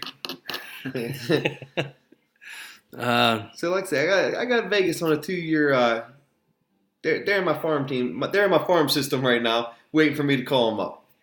I got to say, I watched the Hall of Fame game yesterday. Did you watch it? I didn't get a chance. I went to bed early. Ravens and the Bears. And I forgot all about the Ravens having RG3. But he looked fucking good. I didn't know that. Yeah? Yeah, like he looked agile in the pocket, was rolling out, completing passes. I mean, led him on a pretty decent touchdown drive. I mean, they had RG4 come in there in the second half and Lamar Jackson. Yeah, I didn't see that half. I had to go to work, but that's the thing. Old Joe Flacco, I think he's got about 4 games.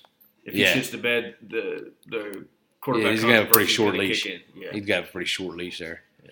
Well, fuck, he's got a short leash with a huge contract. Like, he gives a fuck. That's true, too. He's the thing that ruined that team. I'm kind of curious to see how the Steeler dumpster fire is going to play out. Oh, I hope they lose every fucking game because it makes work so much more fun. I was laughing at fucking Le'Veon Bell down there instead of being at training camp. He's out there at the fucking strip club, and that fucking fat bitch he had fucking grind on his lap. It looked like her legs were made of fucking wet socks filled with golf balls. If you think they look like the fucking shit that come out of that dude on Dr. Pimple Popper's shoulder. She looked like she had fucking Christmas stockings full of oatmeal. The games that guy's playing, if you think for 1 second I'd keep him on my team, you're insane. Look at it this way. 2 years ago, he went out at the beginning of the year or whatever with that leg injury. They didn't make it to the Super Bowl. Last year, he played the whole entire season. Good and fucking all of his drama. Hey, make the Super Bowl. So you might as well get rid of him, save the money, and you're going to get the same result. Because you're still not going to beat the Patriots and get a Super Bowl. Yep. Oh, I don't know if the Steelers are going to make the fuck playoffs this year. I hope they don't, because the Browns are going to knock them out. Well, Vegas thinks so. The Browns got a decent quarterback. Now, Vegas is a business. Or a decent wide receiver. They're a business. They got to think of it this way. Steelers, as much as we hate them, got a very good fan base. So if they put them up there on the odds board, they know all them idiots are going to bet on them, so they're just taking all that Yinzer money. Yeah, that's true. You got to sucker him in. It's a sucker bet. All right, it's moving all on. fun and games until he gets got. That's true too. All right.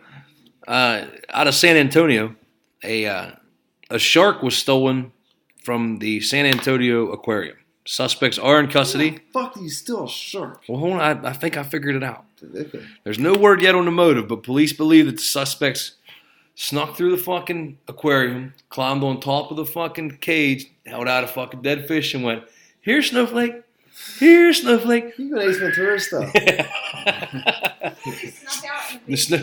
Yeah, it was a little tiny shark, but that'd have been amazing. They went full Ace Ventura on that thing, and when it jumps up out of the water, they do the fucking frozen face, curly mouth trick. I'm glad it was specified that it was a baby shark. I'm sitting here. Well, it wasn't a baby shark; it was a small shark.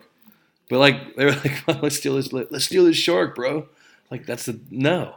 And they put it in the stroller. I believe so. And wheeled it out. Yeah, they had a whole fucking scheme. There was a scheme afoot. I kind of respect that. That's all Ocean's 11 style. Yeah. What they plan on doing with the fuckers? Is there a fucking Yeah, it ain't like evergreen it ain't air. like you could just fill your swimming pool up with regular water and dump a whole bunch of Epsom salt in there and say, "Ha, salt water. We got a shark now." There was an evergreen air filter hanging from the fucking. Don't work like that. You got anything left? Yeah, just the coup de grace. Yeah, just one thing. Yeah. Oh, another football list. College football. The rankings came out. Top 10. No fucking surprises. Roll motherfucking time. Alabama, Clemson, Ohio State, which is going to change here very soon. Georgia, Oklahoma, Washington, Wisconsin, Miami, Penn State, Auburn. Yeah. So SEC heavy. I think we're all predicting Ohio State to crumble and crash and burn here. Because if Urban Meyer goes out, they're done. Yep.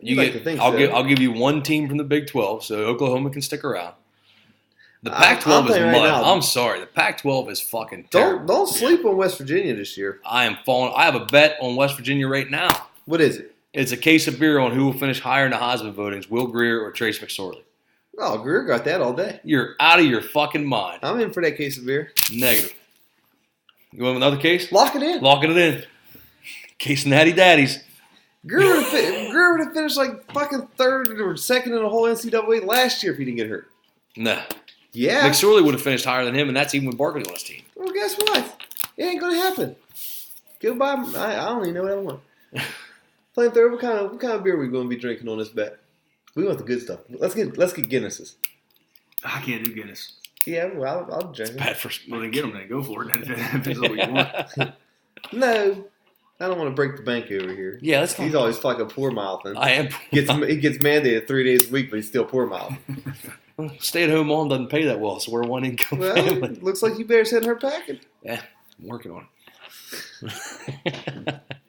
I drop them subtle hints every so often, like, you should get a job. Or, you know what would make those bills go away a lot faster? If you had a job. That does it every time. Yeah, real subtle. Well, you don't want to force your hand. Yeah. What you got? My last one? Well, this is my one that I had you remind me of. Denim formal wear. Yeah, this is my fucking Tennessee tuxedo. My ass fucking chapper while we was down in the resorts. Now, keep in mind, when we was down in the resorts, okay, the vast majority of the people had some dress-up attire for evening wear. Because, I mean, you're an adults-only place.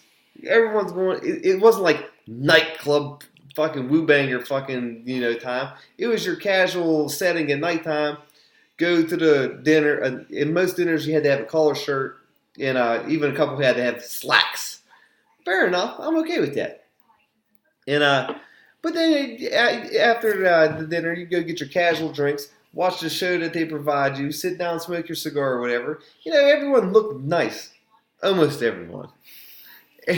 Almost everyone. Next thing, I'm sitting there enjoying my, I'm sipping on Crown and Coke that night. Sipping on my Crown and Coke while she's eating an ice cream cone. And the next thing... The next thing you know, fucking Denim Dan comes strutting up next to me in his Canadian tuxedo. Actually, it wasn't even that set me off. It was a woman. She was wearing. It wasn't so much a sundress because it looked like one of them things probably from Dots that was wrinkled up in the fucking side of the stand, and she just picked it out for $8.88. But it was a pretty. We don't get too many Dots references on this show. Did you say dots? I said Dots. Rue 21. But nonetheless, it was a wrinkled up fucking dress. She made an attempt at wearing the dress, okay? Here's where shit went awry. Inside this community type atmosphere that we was at, it was rather humid. It was rather humid because swingers community. No, it was under the canopy. I'm telling a story. Don't ruin it. It was under a canopy, so the heat got trapped in this fucking place. It wasn't as breezy from the ocean as you think it should be. Not to mention everyone from the fucking resort was pretty much gathered in there, so it was just hot. Mm-hmm. Okay, back to the path that I was on before you so rudely interrupted.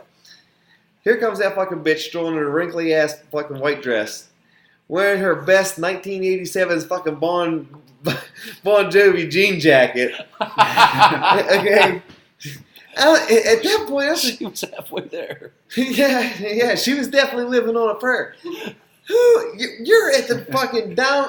You are literally walking on the beach, and this bitch is cutting and strutting in which she would call casual fucking jean jacket attire.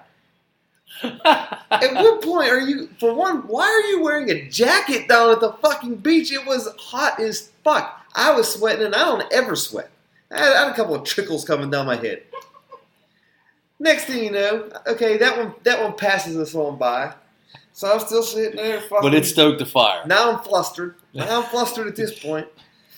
So you start looking. Look over to my left. Here comes this other bimbo.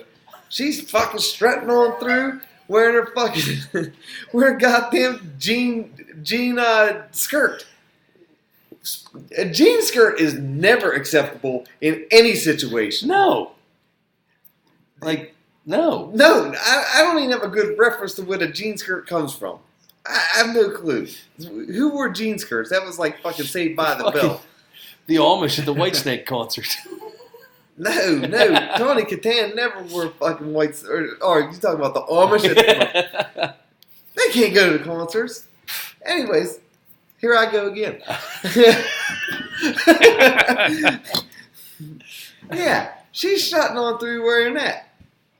And that's at that point, I got a whole Canadian fucking tuxedo attire ensemble. I had the denim skirt, the jean jacket, and everyone else, they're dressed up rather, like I said, nice. And then, of course, you got the guys. The guys who always just strolling through, wearing blue jeans all the time. Like the guys around here to wear blue jeans to funerals or blue jeans to fucking weddings. They're distressed.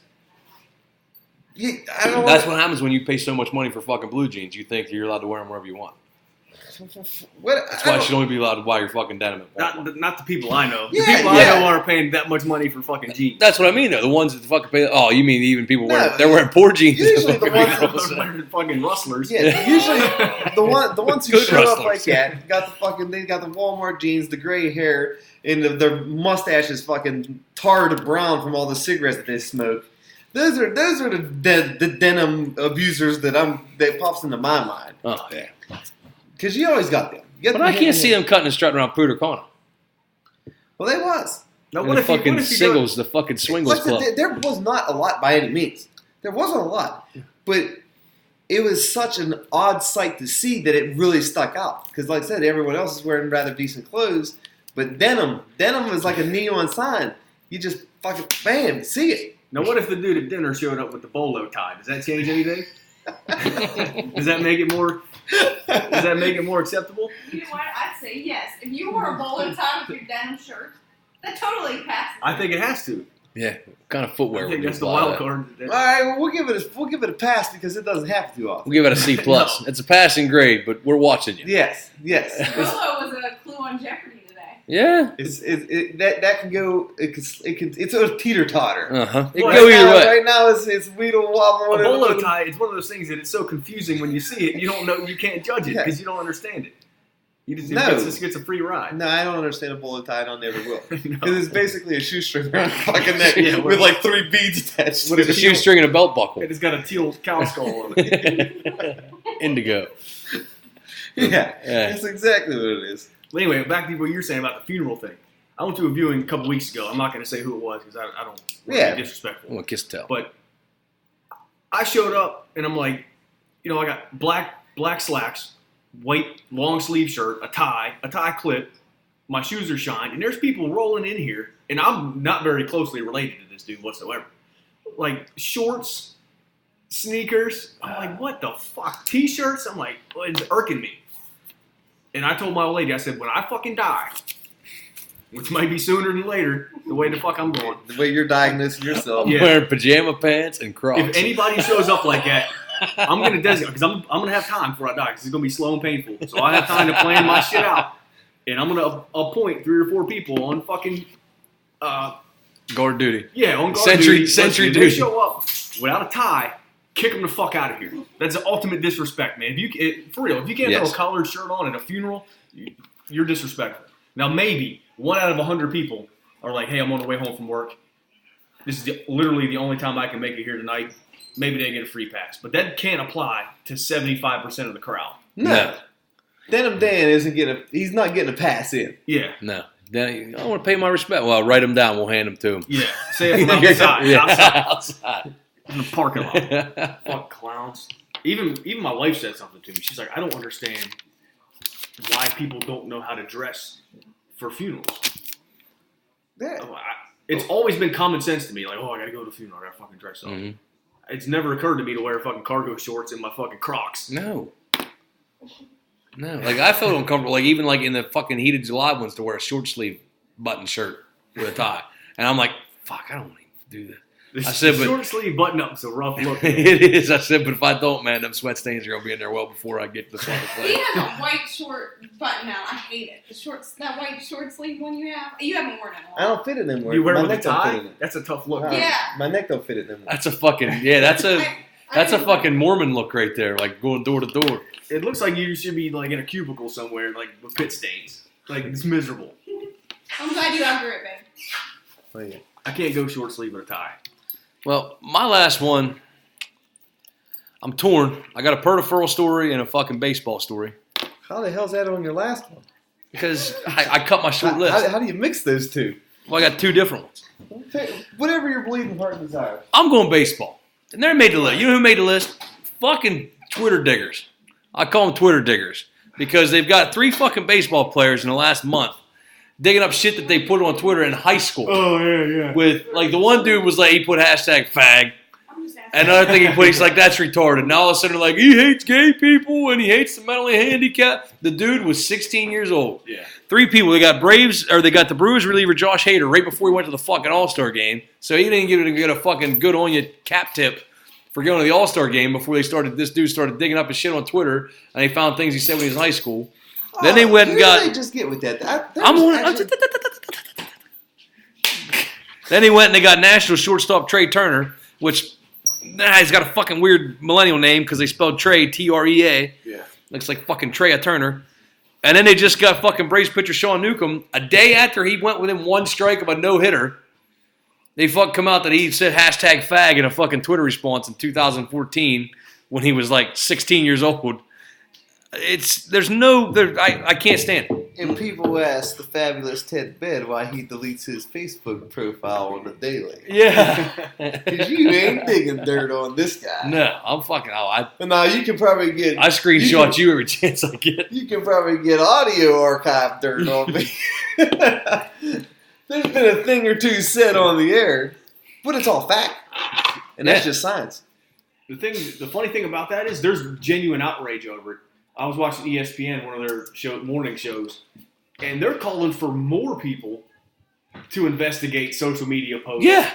I don't understand where these resources are coming from or why anybody cares. And it never fails. I wish that we could just get famous, and then they come back when you say, hey, why'd you say this shit back in? And then you just stand there and go, well, because it was fucking true that dude was a fag. Yeah. Like, what would they say to you if because nobody's ever done that. That's what I want to see. I want to see the one guy who stands his ground. Barkley is every dude ever watching a woman eat a pickle. The lady's sitting there eating pickle on the couch, and Mark Glazer has a fucking stare in his eyes. He looked like every dude ever that's seen a woman eat a banana, pickle, or an ice cream cone.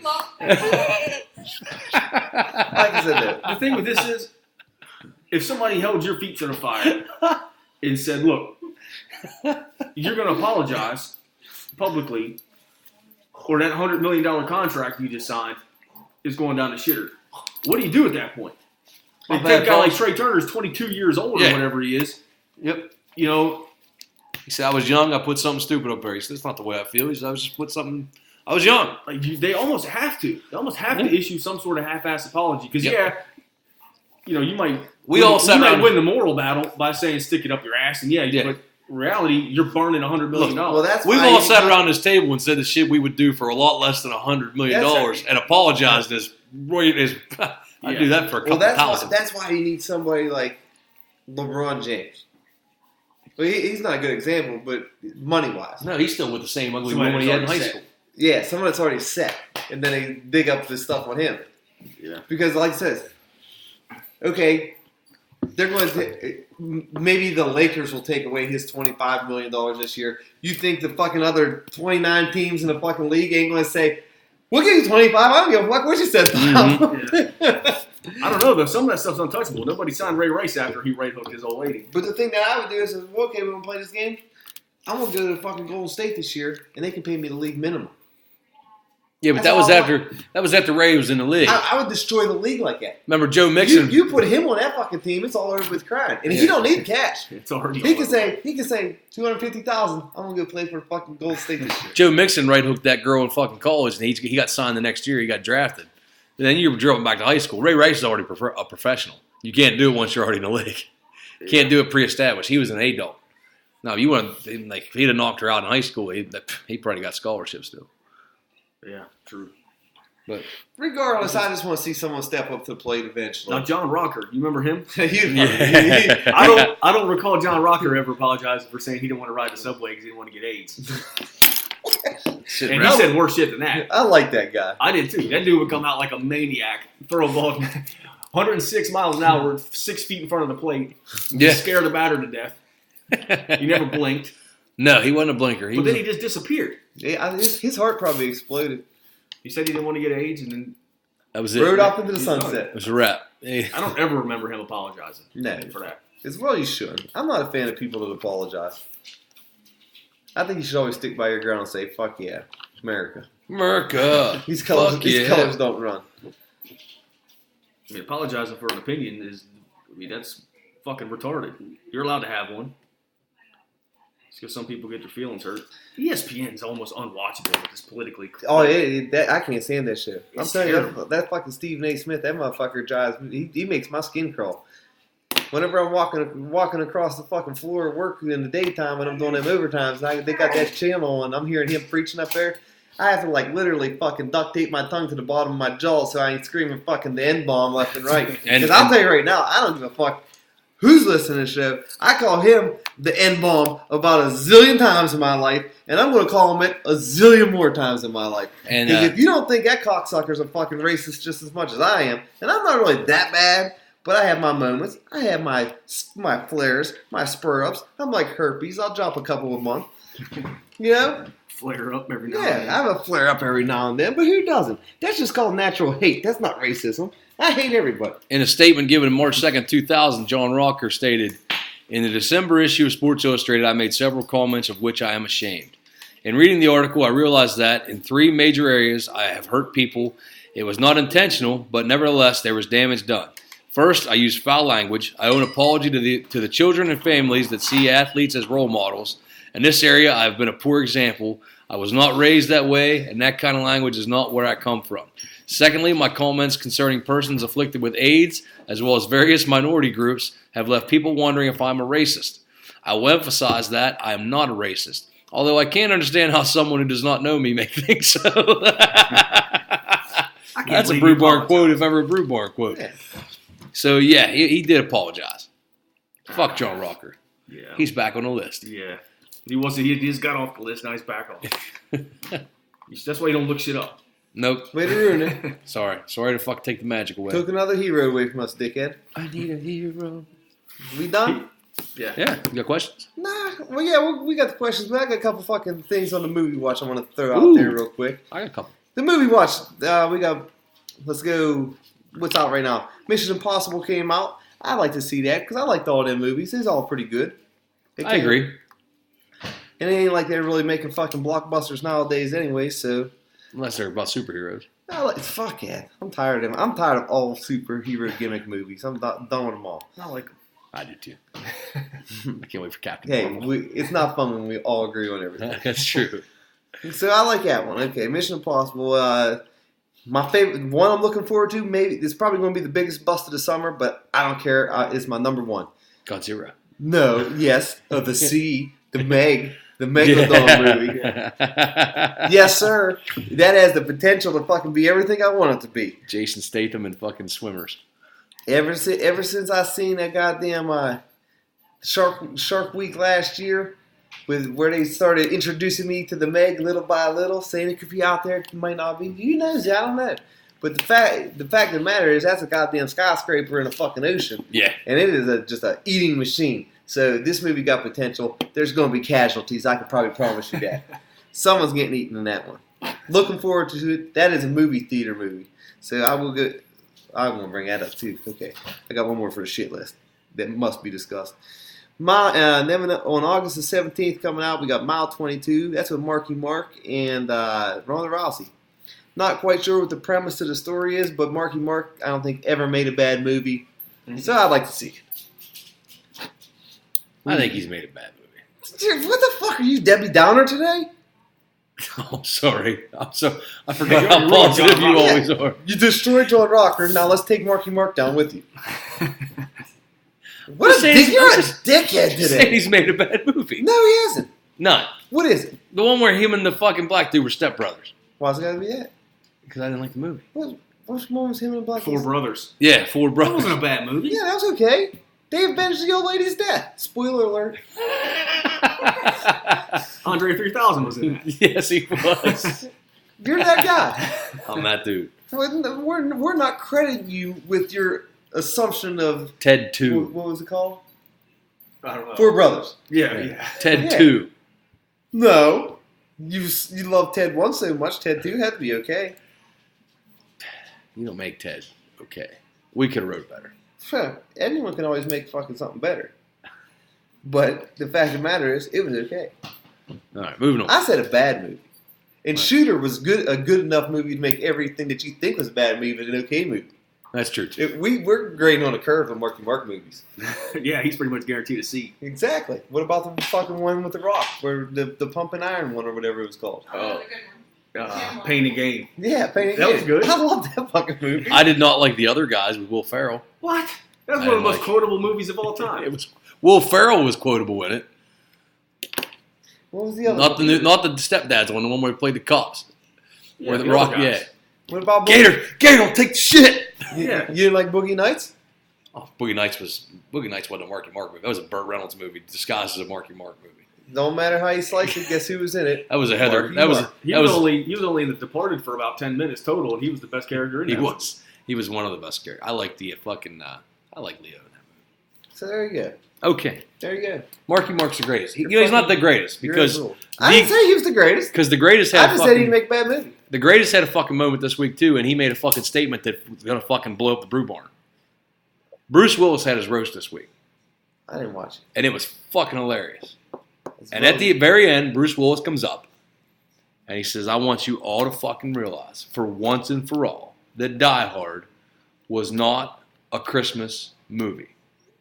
It was a Bruce fucking Willis movie. tough shit. And that's the end of the fucking story. Bruce Willis said it wasn't a Christmas. Harry Stanford said it wasn't a Christmas movie. It wasn't a Christmas movie. He just doesn't want people to think that. Now by him saying that it wasn't a Christmas He's pumping movie, out misinformation. yeah, by him saying it wasn't a Christmas movie, it's going to be on every channel at Christmas time. It doesn't matter. Like, Flamethrower still ain't gonna watch it. Yeah, you will.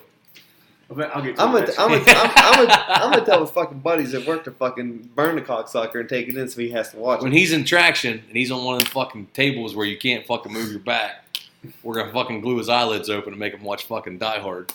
Even the one in Russia. I got a movie conundrum because I'm taking my kids tomorrow. Okay. And my vote was for Megalodon. It ain't out yet. The Meg. 10th. It is? August the 10th. Tomorrow's only like the 3rd. Oh, well, I guess I don't have a fucking conundrum then. I thought it came out last weekend. No, Crisis Averted. Oh, so now it's Ant-Man and the Wasp. Hands down. That's gonna be good. Well, you Have could you take seen him to the drive-in. It's Ant-Man and the Wasp and That and was- Christopher Robin. It's hard enough for me to be in the car with my kids That was to my get to the theater. that was my addition. That was my addition to the shit list. The drive-in. Ugh. Me and the old lady went to drive-in. We went and seen Skyscraper and The Purge. Well, the only thing I was able to tell you about Skyscraper was The Rock played in it because I stayed up for about 4 minutes. Don't know how the movie was. Couldn't stay up. It was good. It was good. And I was so disgusted with the fucking drive-in that we didn't stay for The Purge. For one, Wrecking Ball said it was great. because he's a fucking low-class citizen. he thinks fucking Erie's a goddamn 5-star resort. No. Anyways, back to normal people talk conversation. You guys see Rampage? Rampage was I awesome. didn't see it yet. I liked it. That monkey gave him the finger. George? Yeah. Yeah. Let me Yeah, throw my drive-in hate out. Throw my drive-in hate out. Sorry, Flamethrower did the international finger into the butthole. I like it. See, driving used to be a nice, prestigious almost place good. down there. Yeah. And then a motherfucker, whenever that owner died down there, it was like some scummer took over or some shit. They had 2 people working the whole entire concession stand. Now, you know drive-in concession stands, that's fucking nuts to bust the whole way through. Yeah. Thank God we beat the rush, and we still had a 15-minute wait. Not to mention they ran out of hamburgers. How you run out of hamburgers? What? Exactly. The Rock's there. It's a fucking blockbuster. And then It's they- fucking burgers. Then they raised the fucking price on them. It was like 2 for $4. Them things used to be 2 for $2 or $2.50, I think it was. Regardless, then I got the favorite thing I always used to get there was the French fries, greasy as shit. But I load them up with cheese and ketchup and just like that fucking. I know it's gonna be a mudslide later on, but it's so delicious. Just ride that carb boat. It's fucking 8,000 calories right then and there. But there I go. I peeled the ones off the top, ate the ones off the top, get down into the bottom of it, and that motherfuckers are raw. Fuck, I used to serve someone raw French fries. Did you take them back? No! Just take them back like GNC. And it ain't like you can just fucking recover from that. It ain't like you can eat No. around the raw of a French fry. So you said, screw this, I'm going to sleep. That was fucking hot and hot. Well, I worked probably 18 doubles in a row at that point anyway, so I was tired. Well, that was the other thing. Well, it was after 10 o'clock, so you're used to falling asleep. Well, see, whenever that was the other thing. You're in that fucking car, so you got bad circulation and cocksucker as it is. And I put the windows down, but then the bugs started eating me alive. That was from my left, and then from my right, we had the trailer park emptied out over there. I think the only thing they brought with them was a goddamn case of fucking Marlboros.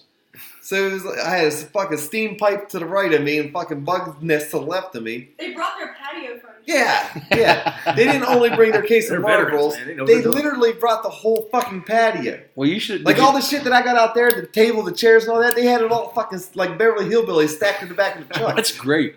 Can't make this shit up. Well, to be fair, you could fit your entire living room, kitchen, patio, and a couple bedrooms in the back of your fucking drug dealer wagon. We're not worried about that. Is that what you took? Why are you pointing fingers?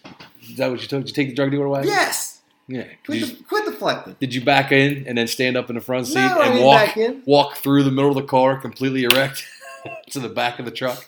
You really know how to take away from a story. You know that?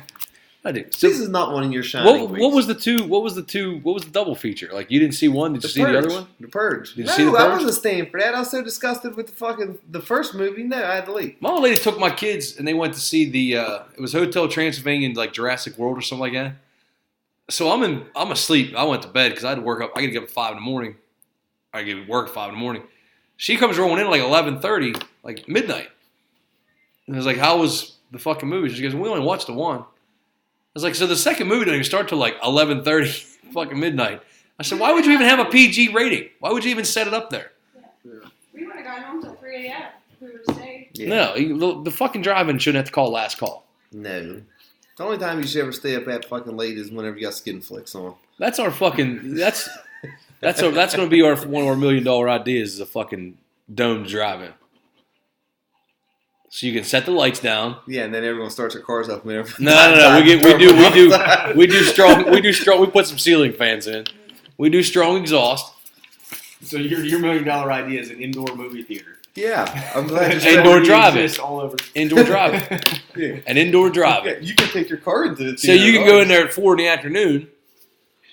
and start your fucking double feature and be home by 9:30. That place will look like fucking Jonestown by the end, dude. Carbon monoxide, CO2, everybody's just bodies everywhere. Or you can just buy the fucking movie theater and walk into it and sit down in a nice comfy chair. You can do that too, but you do like to go to the drive-in. And that's why I'm giving this public service announcement that I'll never go again. You couldn't give me a fistful of free tickets to go to that motherfucker again. Yeah. When we going to the Top Golf? Never. You're not gonna go there? Look at the price tag. You're probably not either. No. The way you, I didn't even look at the price tag. poor mouth it. How's the price tag? Fucking had a buddy and a total of 8 friends get there, and they was there for 2 hours, and the bar bill cost them $157, and the rest of it equaled up to $800. Jesus Christ! Mm-hmm. Not going there. What, you pay by the ball? Yes, you get 20 balls for one session.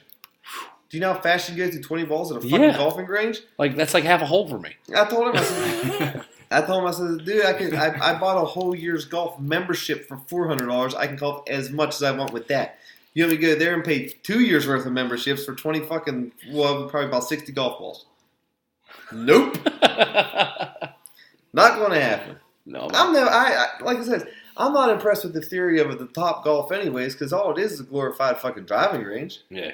And I mean, in the location that they put it in up there, no, I mean there's nothing around that. That's just it's way out of the way to hit a fucking golf ball and drink a beer. Yeah. I mean, we could do that in the fucking front yard. Yeah, we're gonna hit the fucking neighbor's house. Smash them into the retarded neighbors. If we pennies worth of damage. Yeah, if we hit their vehicles, they'll never be able to know unless it knock. Because them things are so rusty, you'd probably actually just go right through it. the dude would come in and sit on golf balls in his front seat. Their safest place to be would be in their house if that's what I'm aiming for. Well, absolutely. I'll just aim for their house. I'll be guaranteed not to hit it. I don't know. If you hit one just right, it will go through the front door since it's always open and probably kill one of the 40 people that live in there. It's like a fucking tent city full of vagrants. Anyways, that's all I got for fucking the watch list, the shit list, all the list. Take our last commercial. Oh, before we go to break, I got to put a public service announcement out there. I like it. I got an ongoing investigation right now in my neighborhood. Now, when I go to the gym, I take 2 or 3 different routes, depending on the day. Can't let anyone fall. Because there's an assassin out there. You don't want to set patterns. So but there's this one route I take where I've come across this same guy, middle-aged guy, twice now. I've seen this guy walking his cat on a leash. Oh, no. I'm immediately fucking suspicious of this fucking grown-ass man. Red flags all over the place, yeah. I mean, and, the cat's, I remember you bringing this subject up before. Yeah, this guy is still under investigation. Because I'm gonna catch him doing slipping. Because we got a guy Sounds not like too long Gatsby. ago tried to grab a girl off the school bus. Yeah. To me, And I'm thinking he seems like he fits the bill. he seems like he's suspect number one. Like if you're watching Criminal Minds, like I can see the fucking nerdy white dude going, suspect probably walks his cat daily on a fucking on a leash. Yeah, black cat too. Yeah. So twice I walked by and I'm eyeballing shit. this dude the whole way, until he gets out of my sight. But that guy, there's something wrong with him. It's not normal. So be aware of catwalkers. Yeah, if you're in the fucking flamethrower residential area, yeah. You see fucking dude walking her cat, look, put it up on the put a bolo out. Yeah. I almost wanted to call the police on this dude. Just for general principle. Just like, this guy's. Hey, listen, there's a guy his walking. cat's out here running amok in the we neighborhood. all know how this game's played. I'm telling you guys, there's a dude out here fucking walking a cat. Yeah, you might want to question him about something. Because all you gotta do is book him on something stupid, and you never know what this guy's and gonna then do. lean on him. Lean on him. Put the lamp on him. You put the lamp on him. Everyone buckles it. They boil like bacon strips. Hold a knife to his cat. Yeah. What did you know about Martano? Admitted remittance is getting it. He's gonna get botulism drinking that water out there. But you can only get botulism from chicken. Or Botox. Or meat Botox. left out on the counter. Or You have a master's degree. You should know that. Or Botox injections. My master's degree is in fucking disease. And fucking.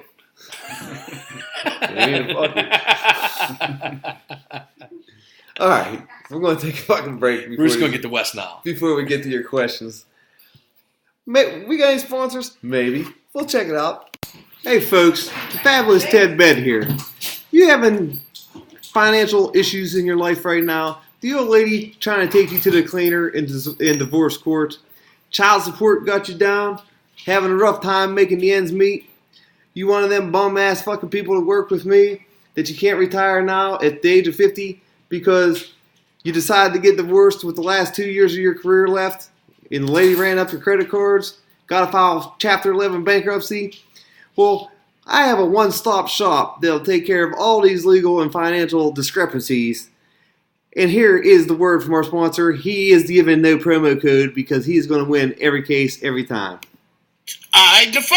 I find you both guilty of helping people for the ridiculously low price of $99.99. In today's broke-ass society, things are harder, so you need things cheaper. So I came up with Jones, cheap-ass prepaid legal and daycare academy. You are not the president. You don't need to make that type of money. You might need my legal services. You're just raising one kid, because I'm going to sue you. At Jones, we don't assess the illegal fees after the case is disposed of. We make it prepaid. Prepaid meaning you need to pay before, just in case I need to invest the money in something else where you may need my services. And I'm going to spend it wisely, fighting for you. And if we can't get you out of child support, we'll provide you with our top-notch molester-free daycare services. We let them do whatever they want to do so that when you get them home, they go straight to bed. Which one of y'all, you little Santa Claus ain't coming to none of y'all? There's some books around here somewhere. Jones do a good-ass job of watching both mine and my grandbaby. Jones got for me auto insurance. Jones got me this big-ass check. Now, friends, you may ask yourself, how could he provide us with such cheap legal services? Well, here's a story about Toby and his baby mama. Hey, Toby, I need my money. I don't have no more money. That's because y'all keep messing up. Y'all keep doing crime. Because I gave it all to you to raise that one little baby you got. And I work from volume. So y'all continue to rob people and take stuff. It ain't your business what I do with the money. So please, come on down to Jones, cheap-ass prepaid legal and daycare academy. Well, it's a place where you can bring your children and get legal advice. Put your hands against the wall. My legal advice to you is don't have no more children. Go ahead and come to the website or give me a call on the new telephone number at 708-46-CASH-1. I'm on call 3 hours a day, 5 hours a week.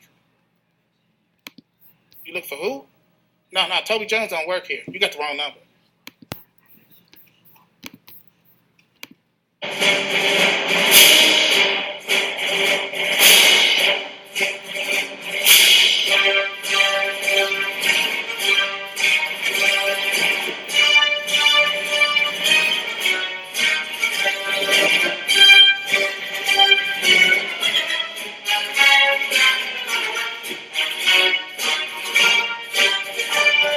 All right, folks, we're back in town.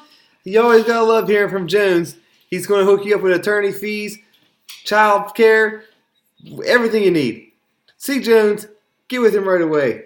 It's our favorite time of the show, where you ask the questions. We always know the answers. We know the answers before you ask the questions. We just need you to ask them so we know which answers to give you. Flamethrower, start us off. All right, here we go. Number 1. It's coming from our buddy there, Pritz, from somewhere in Virginia. Loyal listener. He wants to know. Time out. Man, does that dude give me heat on a weekly fucking basis whenever we don't fucking pump these shows out left and right. Because he's going up and down that goddamn long and dusty highway, I guess, every week back and forth, Virginia and here. So he's really relying on our fucking never-ending knowledge to get him through these long road trips. And he ain't too shy about fucking putting your name out there from a distance when he sees it. He's a fucking real fan. Belly! So this one's for you, pal. Yep. Continue. He wants to know, he says, I got a friend that insists that Taco Bell is better than Chipotle. Brew Barn, is this acceptable? I'm going to tell you right now, I ain't never eaten a Chipotle. I have. I don't even know who you are. I'm the belly. Anybody with a belly had Chipotle. That's going away. We're taking you down there. Brew Barn. I don't think this is a 5K. comparable issue. I worked with him the day that this fucking conversation erupted in the office. And let me tell you, let me tell you how this went. There's more to this story than what meets the eye there, okay? I'm sitting in there, and I was on the computer, and I typed her a message. Yesterday you went up to Washington for something, and I said, pick me up some food. And you said what? Because you can't ever just say, okay, I'll get you something to eat and bring me something to eat. No. Yes. No. Yeah. Yes. That's another question. Yeah, because you're real open to. Thank you. To anybody. Yeah. No. You're because you're a discerning palate. Yeah. I have a good palate.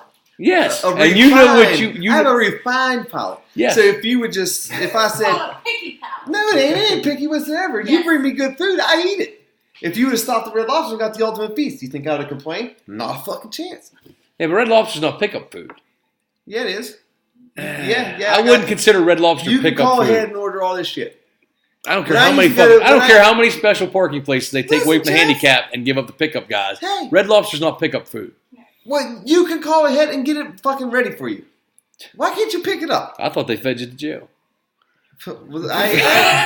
I ate that fish you gave me today, and it was rather good. But I was so fucking hungry, I don't know if the fish was good or I was that hungry. That was good. Regardless, I was going to eat because I was starving and my sugar started crashing I like assume fucking it was good because Titanic. I gave you my 2 pieces. Yeah, there's no way it was good.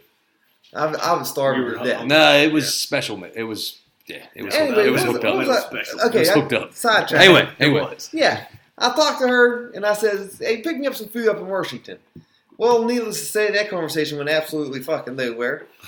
And I asked them guys because we had a couple people that lived up there. I said, hey, "What's good and peculiar up there? I just wanted something different." So one guy says, "The gyros place. I guess there's a gyro place up there." And I had a gyro one time in my life, and it went bad. It was like one of those street corner New York City fucking meat cart ones. Yeah. That's not recommended by any means to anybody, any listener ever. Meat curtains. Yeah, same difference. Yeah. And the one guy said, and this will lead us into our next question. The one guy said, Papa John's. like I started hyperventilating.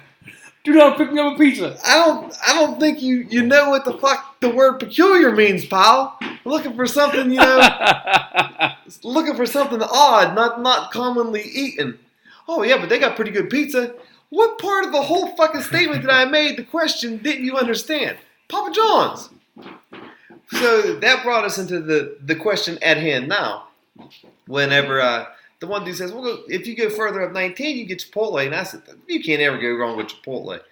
And I said, well, that sounds like a good fucking thing there. I said, but I knew she wasn't going that way, so we went to Morgantown later on and got it anyways. Regardless, whenever the one dude suggested Chipotle, the other guy says, oh, I don't know about that. Taco Bell's better than them guys. What? Taco Bell don't even use real meat. Well, I can say from my history of Taco Bell and my lack of this, I'm going to tell you right now, Chipotle's probably better. I'm going to go 99.999% that Chipotle's better going sight unseen. Yeah, they like freshly make their fucking chicken and steak. And I hope the Blue Nephew would listen because he's a fucking Chipotle. He managed the one in fucking Pittsburgh, and then they fucking shipped him off to Williamsport to manage the one up there. Yeah. And Uncle Belly never ate there. Like the kicker is, though, I mean, like I said, all of Taco Bell food gets trucked in there in bags. You know, they just boil the fucking bag, and it's sitting under heat lamps waiting for you to come order it. The Chipotle makes it right in front of you, sitting at the bar there. You know, it's good to go. Not to mention, it's just the quality of food is it's not on the same page. It's just it's seriously not on the same page. And so that's my feelings. I am very strongly fucking towards Chipotle is way better. It's not the same thing at all. And if the question ever comes up again, you stop with the fusions and you get them the spider roll because that's delicious. Oh, but that doesn't seem like a well, if you're fucking telling me everything's pickup food, that doesn't seem like pickup food. Or you go to the Big Shot Bob's and you get them a fucking sandwich. I would just rather not go up 79 regardless. That I hate fucking. I'm gonna tell you right now. I hate going as up much as you hate Washington. Yeah. Big Shot Bob's House of Wing in Washington. If you can get to the one in Pittsburgh or any other location, there's like 5 locations. Go to it. It's fucking amazing. Pittsburgh's probably the only thing I hate worse than Washington. So yeah, go there. Maybe one. Go to Big Shot Bob's. Not anytime soon. Went there when I went to a Pat McAfee game. I only recognize one Big Shot. That's true. That's true too. Flamethrower, you got anything on this? Yeah, I don't even think there's a comparison. No. Chipotle is about 1 trillion times better than Taco Bell. No, I'm not saying Taco Bell doesn't fucking hit the spot every now and then, but it's not the same. Like, it's arguing hamburgers between McDonald's and Red Robin. Yeah. It's essentially the same. Yeah. You could have got Jimmy John's. Yeah, I would take Jimmy John's. Jimmy John's is good. They're freaky fast and they're always good. Yes. Did you know they changed the name of the Vito? That upset me. The Vito was the only sandwich I ever got up there. Yeah. And it's basically a fancy word for the Italian the Italian stuff. Yeah. But yeah, shout out to Jimmy John's. I don't know why you came into the conversation, Mr. Deflector over here. But irregardless, that's a good sandwich. Number two. Coming from the Hotel Motel, Jack. Let's say Jack? Yeah. Jack from the Hotel Motel wants to know, what is the Brew Barn's top 3 commercial pizza joints to get a pie from, and the bottom 2? This was the same. This was the same day because the Papa John's comment that came up. This is the second. This is the 2-parter that came in. We talked about and by the commercialized, obviously you're meaning Pizza Hut, Domino's, Papa John's.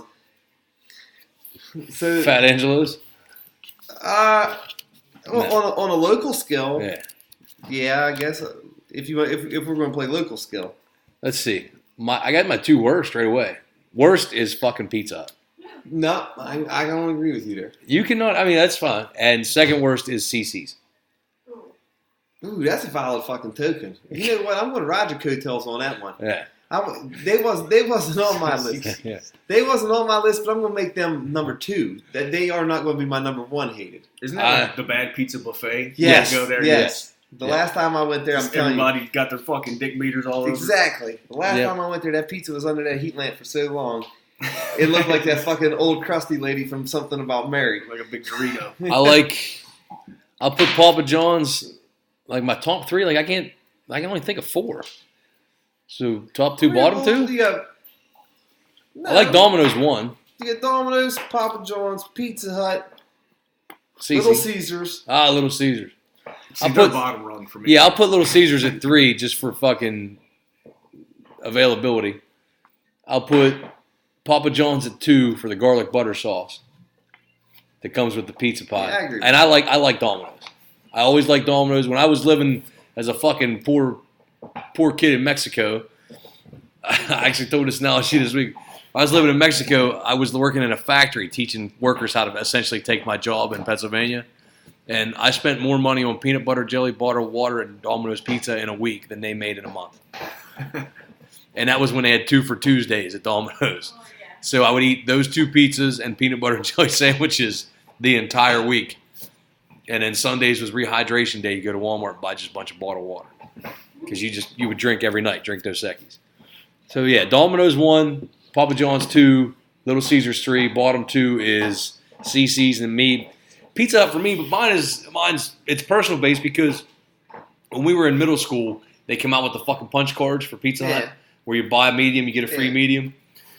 Every Friday, for what felt like 3 decades, the Belly household had fucking Pizza Hut pan pizzas.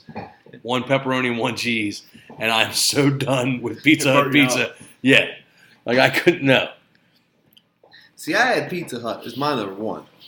Because even though that sauce is going to give me the shits every single time, I liked it. And you add some stuffed crust into that cocksucker, you're good to go. So that was Pizza Hut was my number 1 good one. My number 2 was Papa John's because they're, like I said, that garlic dipper sauce and shit, that's good. That's good business. And I can't remember my number 3 good one is. Because it was a toss-up. Because I hate Domino's and I hate fucking Little Caesars. Little Caesars, that's my number 1 worst one. I don't like. Yeah, no, that's bad sauce. That's my number 1 worst. Fox's bad sauce. I can't really think of a number 3 good one because I don't like any. I'm not at a 3rd good one. But what would I say the number 2 worst one was? Domino's? CC's. CC. Yeah. CC's. Number 2 worst one is CC's, Domino's, and Little Caesars. That hot and ready is disgusting. I don't care what anyone fucking says. And my number 1 worst one is Fox's, without a shadow of a doubt. Yeah. That pizza is just never good. You know you're a bad pizza place when you go there and your best thing to get is a sandwich. Because their turkey subs their turkey bacon cheddar subs are fucking amazing. In fact, I'm not going there for nothing. I don't give a fuck what they offer. I'm not going there. No. I had that pizza and it was real bad one time, and that's all it took. That place is technically shut down in my mind and will never be available to be a sponsor on the Brew Farm podcast. Oh, that should be available sponsors of Pizza Outlet with fucking Kurt Angle crying with the onion. Yeah. What was the big one they used to have? And everyone had it for their fucking birthday parties. It was gross. The fucking Beast? No, it's the fuck. Who cares? Flamethrower, what was your favorite one? Favorite? I'm going to go Papa John's 1, Domino's 2, 3's undecided. Because I equally do not like CC's, the Bad Pizza Buffet, and fucking Little Caesars. But Pizza Hut is my bottom. It's the worst of the worst. Yeah, to me.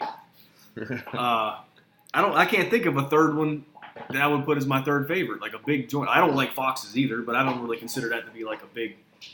Yeah. Big Daddy. The Big Daddy. Yeah, you can keep the Big Daddy. Yeah, that's about it. I mean, like CC's, I've been there once. That's all it takes. Yeah, and yeah, it's like it's so dried out under the heat lamps. Yeah. It's like I like the dessert pizzas, the apple, like the apple strudel pizzas. Real men don't eat dessert, so that's not true at all. That is super true. I just said it. It's true. It has to be. If it goes on the air, it's true. Unless you say it, because you're so tainted today. It's so not even funny. Dessert. You're tainted like Pam Anderson's fucking blood. I know when I was in. She's got hepatitis. Not anymore. She got the cure. She got the cure for hepatitis. So we can do her injections. We can do her again. I know when I was in the Marines at lunchtime, this dude would walk around with an armful of pizzas for $5 at the barracks, and he was at the stadium.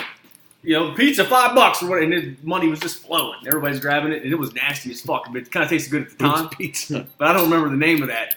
He probably made it up in his fucking dorm. Very, very likely. But all right, let's move on down to road number 3. All right, number 3 is a long one.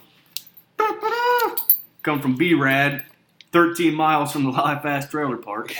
I like how he's got the mileage down. Yeah. He says, "Gentlemen, going off something mentioned last show, I've also had very mixed luck with razors. I've had a couple boxes of Harry's. One has been like shaving with a butter knife.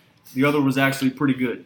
Amazon has an English called Dorco. I'm not sure if it meant to be English or if it was autocorrect that got him. Yeah. Let's just go with razor. Yeah, razor called Dorco Pace. Yeah. That the wife and I both had pretty good luck with at about 80% good to bad ones. Is the Dollar Shave Club really that good for the money? I'm tired of hacking my face to shit." So I'm going to let you take the lead because I think you're the only Dollar Shave Clubber here.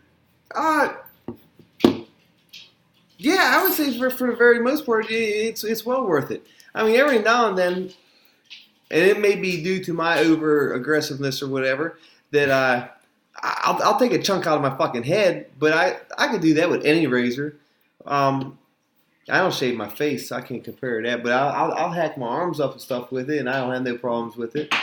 I put them at a 97% fucking green tomatoes or red tomatoes, whatever the tomato good meter.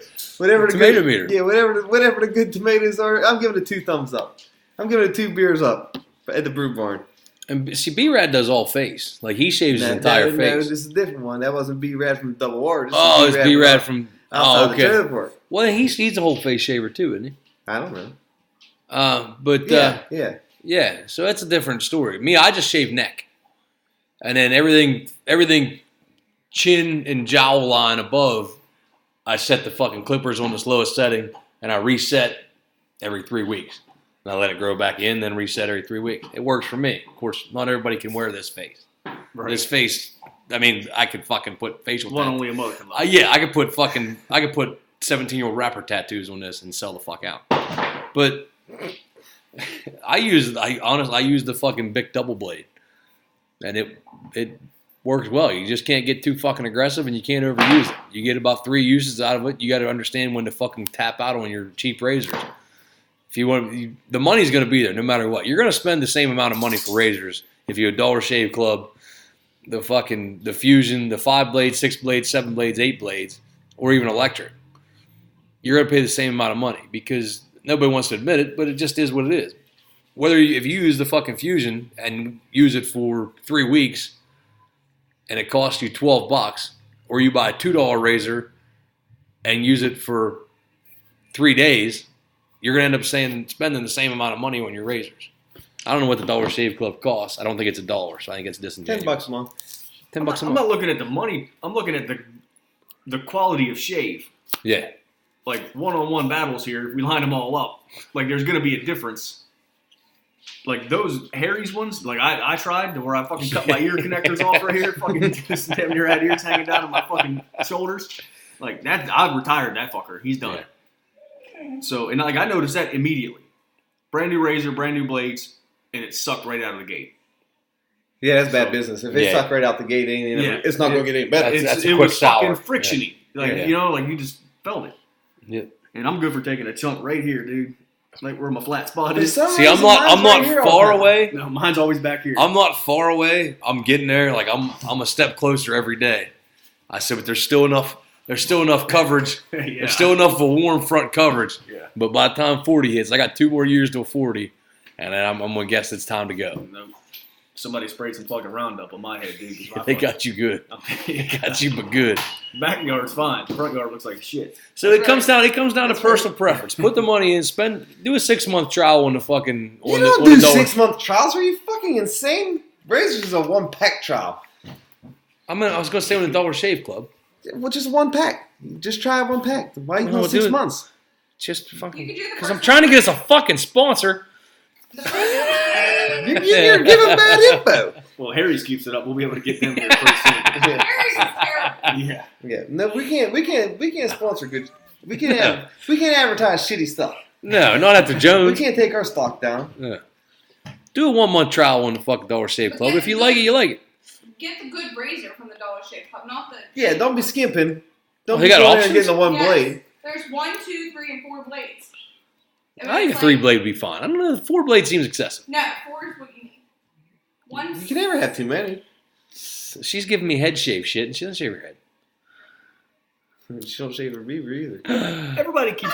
I bet if she did, fucking Barker probably stare at her the way she did when Everybody keeps she was eating that pickle. Everybody keeps trying to talk me into the 1 blade safety razor where you got to screw it on. No. I'm not shaving Grandpa's my entire razor. fucking head. No, that seems dangerous. That seems like horrible. because it don't got no bend to it either. Yeah. No, that's like a No, you might as well one step above straight razor. You might as well get you might as well get the old fucking straight razor and a fucking strap out. It is a straight razor. It is. It's a razor blade fucking screwed down into the fucking cocksucker. Yeah, and it's just 1 blade. Yeah. You think I'm going to sit there for No, that's going a quarter inch at a time? No. Ain't no got time for that. No. No, I go 4 blades and I burn through it like a fucking. That's right. Like I'm combing it. Yes. If my hair ain't falling out, it's gonna be fucking. What do you call that shit? When you get scalped out. Yeah. Yeah. Peeling it off. Well, that was 3. We taking a break? No. That's halfway there. No, we're chucking on All right, through. trucking on through. Okay. Number 4. From Timmy from St. John's. Timmy wants to know, you guys see that Osama bin Laden's son says that he will avenge his father's death. How do you guys think this will go? I seen that. I think it's going to be the fucking plot in the next the Rambo movie. That was on the broadcast. The Bollywood one. Yeah. That was on the Yahoos today, and I didn't click on it because I didn't really pay no attention. But this might be what they call 922. Ooh. I can tell you one thing that I'm pretty sure. I don't think they're gonna. If they did in the first place, I don't think they're going to get away with hijacking airplanes with fucking razor blades anymore. I think them days are done. You see fucking Khabib stand up on a goddamn airplane with a box cutter. I think everyone knows how that game ends. That dude ain't gonna stand much of a chance. I don't care how many people he nicks with his box cutter. The crowd's gonna maul that dude. Well, here's the thing too. You're Osama bin Laden's son. You're talking about honoring his fucking memory. The last thing your dad will be doing is talking to the press. You know what I mean? He wasn't one. They're over the top though. They watch too many movies. they think they're Dr. Evil. They gotta like broadcast. Giving out the whole plan. Yeah. They got Trump stuff fucking taped to the fucking board. Yeah, with sharks. You're like Dr. Evil. Clowns. I don't understand. Back to what you. This is why I can't buy 9/11. Durkistan. How are you gonna sit there and let a handful of fucking hods take over a plane with a box cutter? I'm like, hey, we're gonna go whoop this fucking ass real quick. Save my seat. Yeah. Yeah. I tell the airline after someone woke me up to let me know the fucking hijacking was going on because I'm always sleeping. Especially if the fucking hostage they take is that woman with that baby. Because Deadbed's taking them steps all day. Oh, no, I'll tell you right now. No. Make no mistake about this. That if there's a hostage situation, you think that's going to stop me from killing you before you kill me more than everybody. I just don't want to die. I don't care about anyone else. I really don't. No. It's a point of self-preservation, and you got to be that guy who steps up, and you're going to be called a hero, but really you're just saving your own hide, you know. Yeah. But if that one hostage got to go down to make that fucking happen, well, that hostage is going down.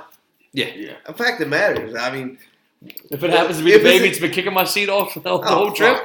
So be it. Yeah, you can hold that baby all you want to. That is not going to deter me. Just put the roof down. But what are they thinking? What were these people on this plane thinking when they saw this unfold? I don't know. Like, oh fuck, he's got like. Once I saw that there was no guns coming out of the woodwork, I'm like, okay, we got a pretty good. Because like you said, what's the alternative? A fiery plane death. Yeah, that's it. That's what you're looking at. Not too many people survive them things. Yeah, not even in the best of situations. No, and I don't even think it's like trying to sound like a tough guy. I think it's common sense. Yeah, You're outnumbering them 100 to fucking 1 on that Worst plane. case scenario, I can take a couple slashes off a box cutter. Yeah. And that leaves you to fucking do something. But if 3 or 4 people come at him, he's going to get one swipe in before he's balled up and done. Yeah. Yeah, because them dudes only weigh about $1.15. Yeah, they're malnourished and shit. They're not putting up much of a fight. No. Yeah, their pilot's license said they was only 130 But like pounds. I said, that's pretty much.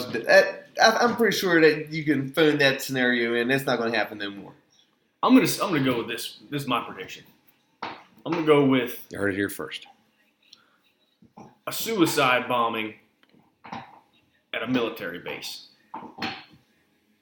It might not be that far fetched, but you know how they like to blow up like the Beirut, and then they like to do the Yemen or the ship. Yeah, like they like to do sneaky shit like that. If I was them, I would actually just sit back and fucking let us take care of ourselves because we're doing a pretty good job of it. It's like that. Oh, absolutely. Pretty soon everyone's going to be fags and, we're just going to peter out anyway. So that's what I'm thinking. Or an embassy. I'm thinking one day you'll see it. It's been done a lot of times already. It ain't been done since like 97 or something. I know. It's an old standby, though. I think they're headed for Canada. Run a dump truck to an embassy, blow it up, blow half a building up or something. I think that's probably what's going to happen. I'll be tuned in to see how it unfolds. Rest assured, nothing's going to happen in southwestern Pennsylvania. We're pretty safe here. Yeah. Looks like it. Like I said, it looks like we've been targeted fucking years ago. We survived Obamacare and the war on coal. I think we're going to be good. As much as you would lead people would lead you to believe that it fucking crippled us. DD. Moving on? Yeah, why not? All right, here we go. Number 5.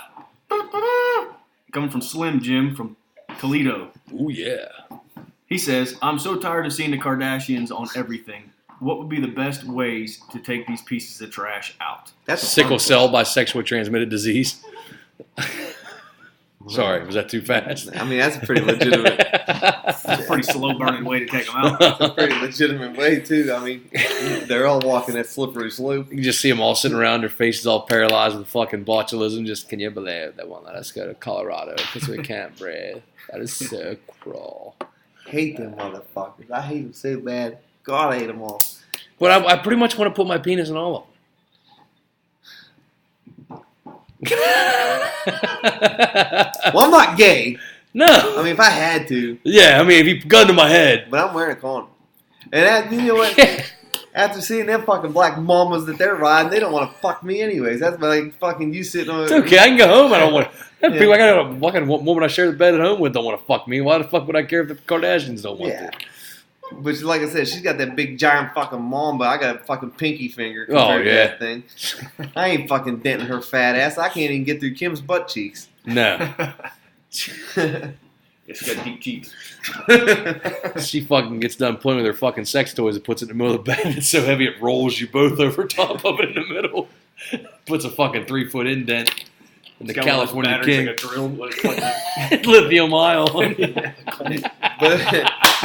if I had to pick a way to take them out. It's the size of a fucking leaf blower. Since the question was, how are you going to take them out? I'm going to use the VX gas. Because I remember that. Ooh. I remember the VX gas from The Rock. The movie The Rock. Good spree. Yeah. Good spree. And that was pretty fucking vicious shit. So I'm going to use that. I'm putting them all in a room to include Caitlyn Jenner, Bruce Jenner. And God rest Bruce's soul. Yeah, we're unleashing the VX gas. Well, did you see the so we're trying to kill him? Did you see the one? Did you see the one fucking the one that's going to be the youngest billionaire, and she got up like $900 million. Yeah, and they had a GoFundMe. They had a GoFundMe to get her over the top. God, I hope she died. The people were paying it. Yeah, it's fucking it's fucking blowing his world. Like, for real, like I'd Make it up. rather get fucking cut to death on a box cutter and die in a Ferrari plane crash than live in a world where that's okay to do. Well, you better go begging for a box cutter because obviously we're living in that world where it's okay to do. Flamethrower. How are you killing him? I think you should use his name. Yeah, flamethrower wouldn't be a bad idea. Fucking napalm like you don't got to be very accurate for that. To No, fuck no. You napalm them fuckers like the Viet Cong. Yeah. I'm they thinking, melt like plastic. Oh my they probably God. wouldn't even move. They just like an army man. You'd have fucking black smoke coming up from that. It'd be like a tire fire. That's a good one. I think we'll go with that flamethrower. Watch them melt like fucking like your old toys. That's it. I'm thinking you line them up, and you pull in John Rambo, Rocky Balboa, Dalton, and fucking Frank Dukes. And Frank Dukes starts kicking the shit out of them. Dalton starts ripping throats.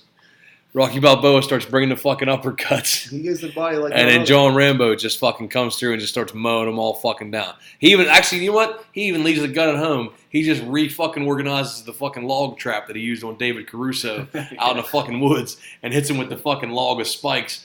Just comes swinging down, just fucking right through Kris Jenner's fucking gullet.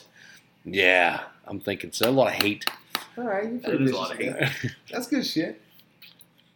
All right, we just killed all the Kardashians for you. Slim Jim, I hope that makes you happy because I can't stand seeing them cocksuckers on TV and everything else either. Amen. Last one. The finale. Number 6. Coming from the old lady here at the barn. Does the brew barn believe in an eye for an eye? And should the crime fit, or should the punishment fit the crime? Well, you know I'm a vengeful motherfucker, so yes, eye for eye. Ted Bed is on board for eye for eye. And I always think the punishment should be worse than the crime. I'm all for eye for eye. I just hate giving the fucking religious zealots that fucking little bit of satisfaction. Like, told you we were right the whole time. Yeah. That's the Old Testament folk. Yeah, the Jews. You ain't breaking the Jews. Don't talk about my people like that. I'm not talking about them. I'm just saying he said Old Testament. That's the Jewish book. You guys quit writing right about the time Jesus showed up. Well, we wrote it right the first time, so we didn't have to do the second time. But, I mean, yeah, I'm all for eye. I think the current system, I think we need a fucking kick in the ass. We're revamping everything else. That system's busted. Treatment works, flamethrower. Yeah, I see it every day, buddy. Working like a charm. Yeah. I believe in an eye for an eye, but then some punishments or some crimes, like death, is too good. I think. Yeah. Peripherals. Like, what are you going to do to a peripheral? Touch them. I think you should slice her wiener in half. Long ways. Yes. Split it like a fucking hot dog. Julian, you got to fucking. I think you should fucking spiral cut it like a potato. Every morning when they wake up, they got that dreaded fucking piss that goes fucking in both directions, so their floors get wet from both angles. Yeah, they got to sit down from now on. You fucking jailhouse novelty. And that's just the tip of the iceberg with it. I mean, you can always just for fun, for shits and giggles, just cut people's 2 big toes off. That fuck up their balance. Yeah. I think rapists should be assigned a stalker for 4.5 years. And you never know when it's coming. And the dude he's got a fucking ID tag on him. And whenever he wants, he can take you down anywhere. Take you down to Pound Town. Take you down to Pound Town. Gonna take him on down to Pound Town. Police show up, he shows him his card. He's like, oh, never mind, carry on. Yeah, going down to Pound Town. It's one of those things. Once you start assigning torture, you got to hire people. I want dibs on this job. That's good for fucking economy. I want dibs on certain jobs. I don't want to be the stalker. You want to be a raper? Yeah. No, but the good thing is that's a bid job right there. There probably won't be no shortage of people who would sign up for it. No, there wouldn't be. But then it just opens up a can of worms, I think. But who cares? You're the final authority. It's just funny to think about. Because once you pay a guy for fucking 4 years to rape somebody, it's going to be kind of hard to rein that guy back in. He's going to be kind of lost. He's going to be home. The old lady's going to be rubbing on his leg. He's like, do you know what I fucking did today? Yeah. I'm not in the mood. I'm not in the mood. I have a headache. My fucking balls are drained. Or like the guy that cuts toes off for a fucking living. You know, like, you're not going to be able to discipline that guy, you know. No. But that's why we call this work. Okay? Yeah. This is a job.